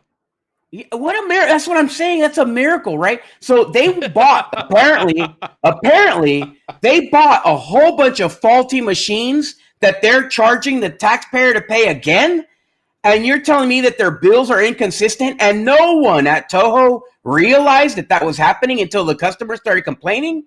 So they get a bill for 50, then 180, then 80, then 200, back and forth over. And there's no water analysis expert, okay, who with a CPA at TOHO Water that realized that was happening. Nobody realized that the systemic wide error. Amazing, bro. The funniest thing about this is this story just popped up. But this has been going on for a while now in St. Cloud. This isn't something for how long? new. 10 years? This is nothing new. Well, the bill problems is nothing new. It's been about I would say at least a year now that people have been seeing these bills that swing up and come down and swing up and come down. And but here's what I'm saying: if this is the bill thing going up and down, let's say it's been going on for a year. Yeah. But the problems with the St. Cloud water has been going on for how long? I would say 2016. 2016 is so 10 years. Yeah. 10 years. 10 years there's been issues with the water. Now the water bills are fluctuating and being twice as much as they should be sometimes. And let me ask you this. As a consumer of water, do you think that they may be doing it on purpose? Because that's what people do, right? People don't even notice their water bill. Yeah. So they'll just pay it and whatever it goes up, and you don't have to ask for an increase in water bills because it's just errors, right? And so you're charging people twice as much as they should be paying, but you only do it every other month. So not everybody complains. The people who do call and complain, you give them back their money, but the people who don't, and they just automatically pay it like nothing's wrong, they just get that extra income. Do they ever have to return that? Right? Yeah. Because that sounds like a great class action lawsuit. The utility company has been charging you up and down, and there's no rhyme or reason. And if you complain, you get your money back. But if you don't complain, you just pay and nobody knows about it, right? When in fact, the utility company should be sending you back a refund with or without your knowledge, right? Yeah. If they realize that there's a mistake and the machines are faulty, and shouldn't they be getting a refund from the people who sold them the faulty machines? Right? You would think that the water utility would basically fire the vendor who sold them the faulty meters. Yeah, there should be more of an explanation about what they're doing about this TOHO water, which they're really doing nothing. They're saying they're going to replace this equipment. But like I told you, John, this has been going on for almost a year now, or a little bit more. And it's funny to me when St. Cloud Utilities folded into TOHO Water. TOHO promised that they were going to fix the water problem in St. Cloud, that we weren't going to see the brown water anymore. Is that the case? Did that happen? Well, I don't know. People stopped complaining, but I will tell you this. TOHO Water started to do the things that St. Cloud Utilities was already doing. So they just continued doing the things that St. Cloud Utilities was doing, which was ice pigging and line flushing the lines. They just did it. And then they also co-opted a lot of the posse of the Mayor Ego. Yes, absolutely. So, it's funny that you say that, because Mayor Ego was against the sale of the water to TOHO for many years until before his museum started getting more money from Experience Kissimmee, and then he was on his path to become the new mayor of St. Cloud. Then he loved the sale. Yeah, that was surprising, that his change in opinion, how interesting, as far as that went, and then came out and made a big statement on Facebook saying how this was the best thing for St. Cloud, that he trusts that TOHO is going to fix the problem once and for all. And, TOHO basically did the same thing St. Cloud Utilities was doing, the ice pigging, the line flushing. They might have done it more frequently, and that might be why people don't see it, but you still smell that chlorinated smell coming from the water. But then you see these bill issues happening where the bills are up and down, up and down. I think that might be the smell from the joint bath of the county commissioners that they take. I mean, God only knows, but sulfur. It's just awful funny that, we hear about these billing issues coming from TOHO, and we know that TOHO was doing more frequent line pigging and ice flushing of the lines in the water in St. Cloud, and I don't know, it just doesn't make any sense. Wow. What a crazy situation. I've never seen a public utility run so poorly and then go into get basically, sold off and then continue to be run by the same guy. It's almost like sad thing. The guy, it's almost like selling your own company and then becoming the CEO of the company that you sold it to, right? Except it's rare in public utilities when the person who's selling it also ruined it, right? Like you'd want somebody good. I'll tell you, for example, I'll give you an example of a good one. KUA. Look how good KUA works, right? You never hear about KUA and doing anything bad, right? Like the power goes out, it comes on immediately. They fix everything. They have enough trucks. They are involved in the community. There's no like, does the KUA work so much better than the Kissimmee water, than the St. Cloud water? Yeah. Like you would think that, the difference is that the presidents of KUA are like Ivy League, super proficient engineers and experts at what they do. Yeah.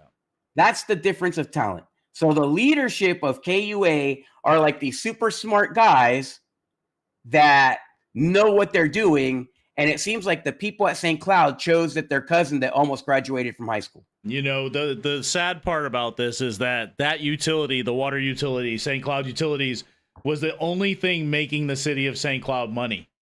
It was the only source of revenue, positive revenue to the city. Now, and now they have to nickel and dime everybody. You got to put your boat ramp on the water. Oh, we got to charge you. You live here? Oh, we got to charge you money to put your boat in the water here, because. And that's what we've seen. The direction we've seen from the new mayor is this stuff where we hear about the boat fees going up. The price to go swimming at the public pool go up.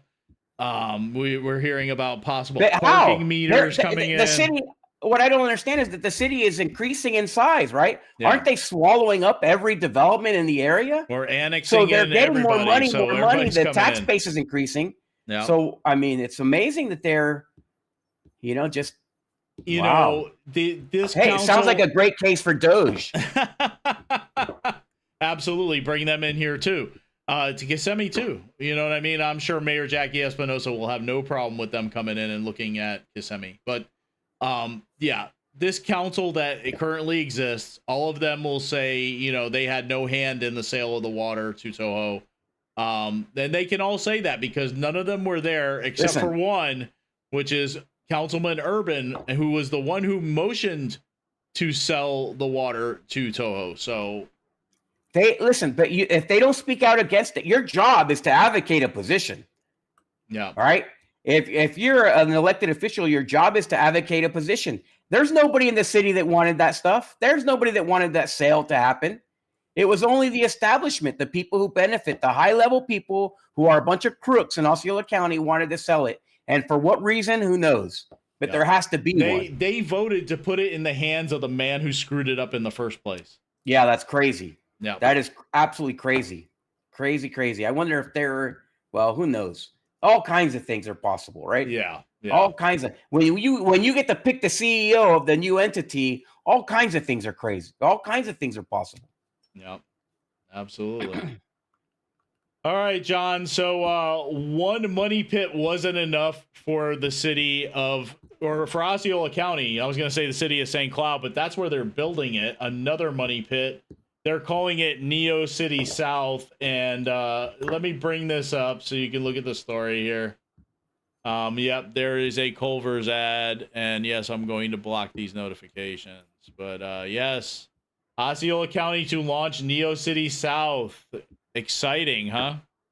Exciting. Osceola So how County, many millions are they going to spend? Only knows, but yes, they have agreed to launching a second Neo City in St. Cloud.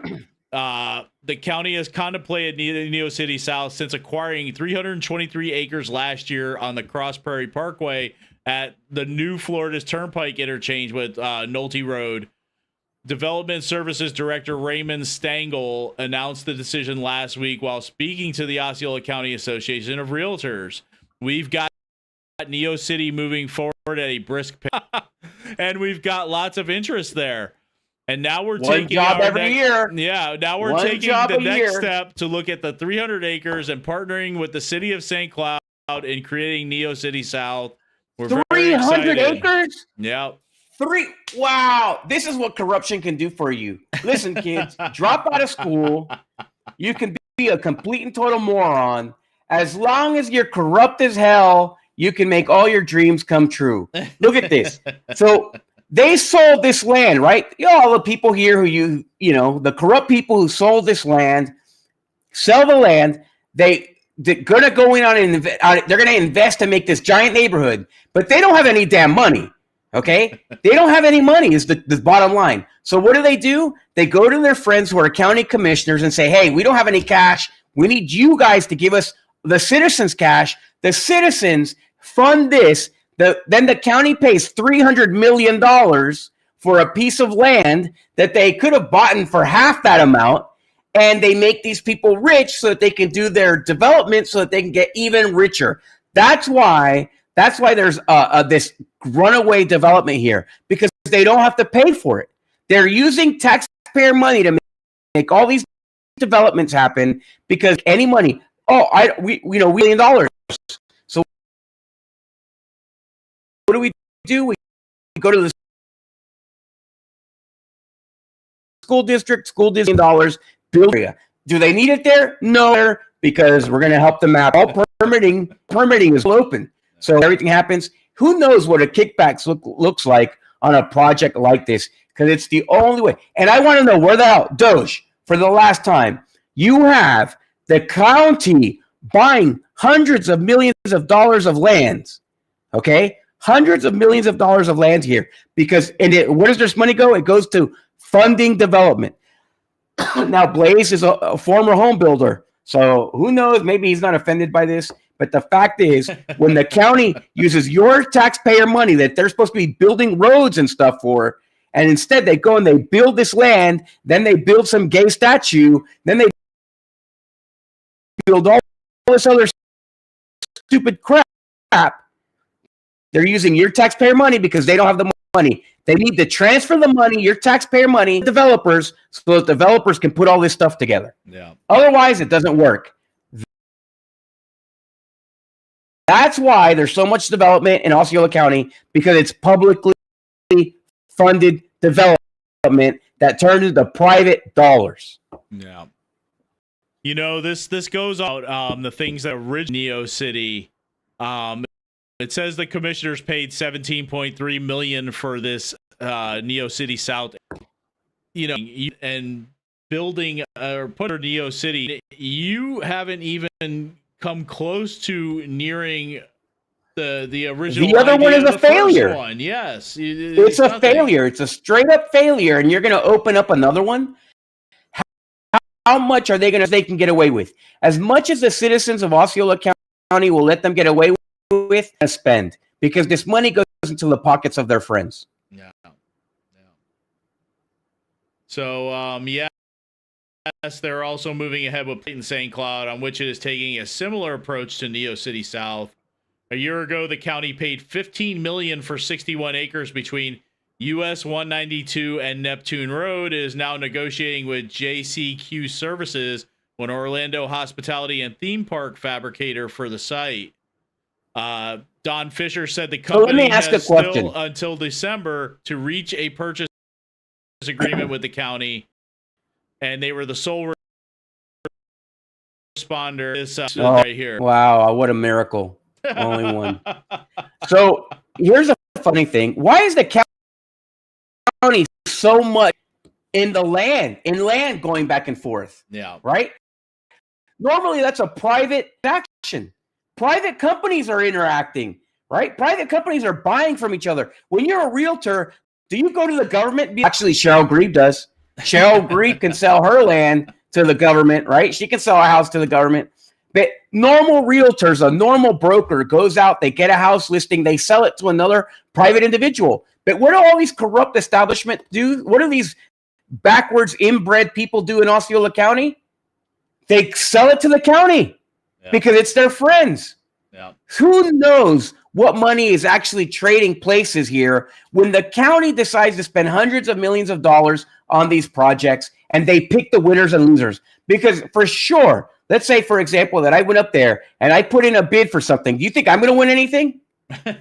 Let's say I didn't call them a whole bunch of disgusting goats that were taking a bath together. Let's say I was somebody else who didn't say that. Would they win randomly if they were trying to do it? No. Who's going to win all those contracts? It's their cousins that didn't graduate high school together. It's those people that were smoking weed together behind the school building. That's who gets these contracts. That's who's winning these jobs. And that's who's taking part. That's how they stay. That's how a complete and total moron can stay wealthy, because they're corrupt. And that's what they do. They stay in track like this. That's what they're doing. Yeah. That's how they keep power. That's why they keep paying money to get their people elected. That's why Mary Jane Arrington can afford to break the law twice in an election cycle and lie to the people on TV and then still get away with it. And then Cord Bird still tells everybody that she's doing a great job, even though she's violating the law, because there's a lot of money going in all directions. And that's the only reason these people continue to get elected. It's the only singular reason. It's pure, simple corruption, even better than what you see in Latin America. You know why? Because in Latin America, they're morons, and they let everybody know that they're corrupt. In the United States, though, these dirty bastards, Dukes of Hazzard wannabe idiots, are like, oh no, we're going to keep it quiet amongst us, right? Let's inbred each other. Just the way we're inbred, we're going to also inbred this money. And that's what they do. They keep giving the money to each other over and over and over again. It's completely disgusting. If DOGE does not come to Osceola and break this up, then we know that it's all fake. And it doesn't matter who you vote for governor, because they're not going to do anything about it. Doesn't matter who you vote for. Doesn't matter who your chairman of the GOP is. They're avoiding Osceola because there's a lot of money to be made here, and there's zero integrity. There's zero morals. There's zero law here. They're all in on it. The developers, the politicians, the landowners, they're all in on it together. Absolutely. And that's the funny thing, John. You have this thing going in, and these politicians, Jim said it there. He said 140 jobs for 300 million, and that's probably what will end up being, because they haven't even brought the jobs to the original Neo City. They're going to put in this one. And the politicians, whether it be Osceola County politicians or St. Cloud politicians, they're going to tell you this is we're going to create jobs for the community. It's not their job to create jobs. No, it's not their job. It's my job as a private citizen. It's your job as a private citizen. It's the entrepreneur's job, and they're not supposed to do it with public money. That's the problem. That is the problem. Is that this is the job of the entrepreneur, but they squeeze those people out and they keep all the power and money for themselves. You know, I mean, that's what's going on. That's what's going on. They squeeze out anybody who would like to have money. They squeeze you out. They close your restaurant. They close your little food cart. They do whatever it takes to get rid of you, but they can get away with anything, even murder. Literally sometimes. When you see a politician, you question them about this, and they tell you this is going to be a job creator, you ask them, where are the jobs from the original Neo City? I mean, what a failure that has been. Hundreds of millions of dollars spent in Neo City and less than 150 jobs. Yeah, because that's what these sweeping politicians floors are going is to not do. a great career choice. They're going to tell you that this is a job creator. It's not. Why didn't the original Neo City create jobs for Osceola County? It didn't. So all they're doing is laundering money. Yeah. All right, we're done. Woo! My goodness. What a show. Had a lot. I'm losing my voice. I've been sick all week. I've been absolutely just really sick. And I couldn't wait to do this show. I didn't know if my throat was going to hold up to it. I feel like I'm going to lose my voice any second. You made it. I made it. But listen, we love you. We appreciate you. We had a big number of people watching the show at the end here, by the end of the show. And we really appreciate you sticking with us. We do this show because we love you. We love our community. We love our state. We love our country. And that's really the only reason we do this. It's not convenient. We don't make money doing it or anything like that. We just have a good time telling the truth. And it seems like the American family deserves the truth, and they're not getting it anywhere. So we try to do our little part here. And so we appreciate you. Like and share the show. Follow us. Make sure you're getting those notifications. Doesn't matter what platform we're on right now. Just ask for the notification so that you know what we're on, and then please watch and share. Thank you. God bless you. We'll see you on hopefully later on in the week. Yeah, we'll do maybe America later, right? Amen. Yeah, all right. Well, I mean, I was entertained, to be honest. I think it is rich beyond measure. The fact that a school board member that has tens of millions of dollars of conflict of interest before this board has the courage to come up here and talk about anyone's behavior. If anyone should be ashamed of themselves, sir, it should be you. And I'm in favor of you being able to speak your mind, no matter what. That's how we get. Remember when we were kids, right? And you had a problem with somebody, and then your dad would kick you out to go fight with that kid, and then you shake hands, and then you go home, and then you become friends.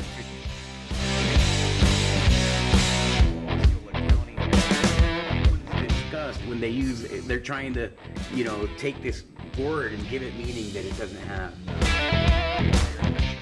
Our entire country needs to go through a fasting.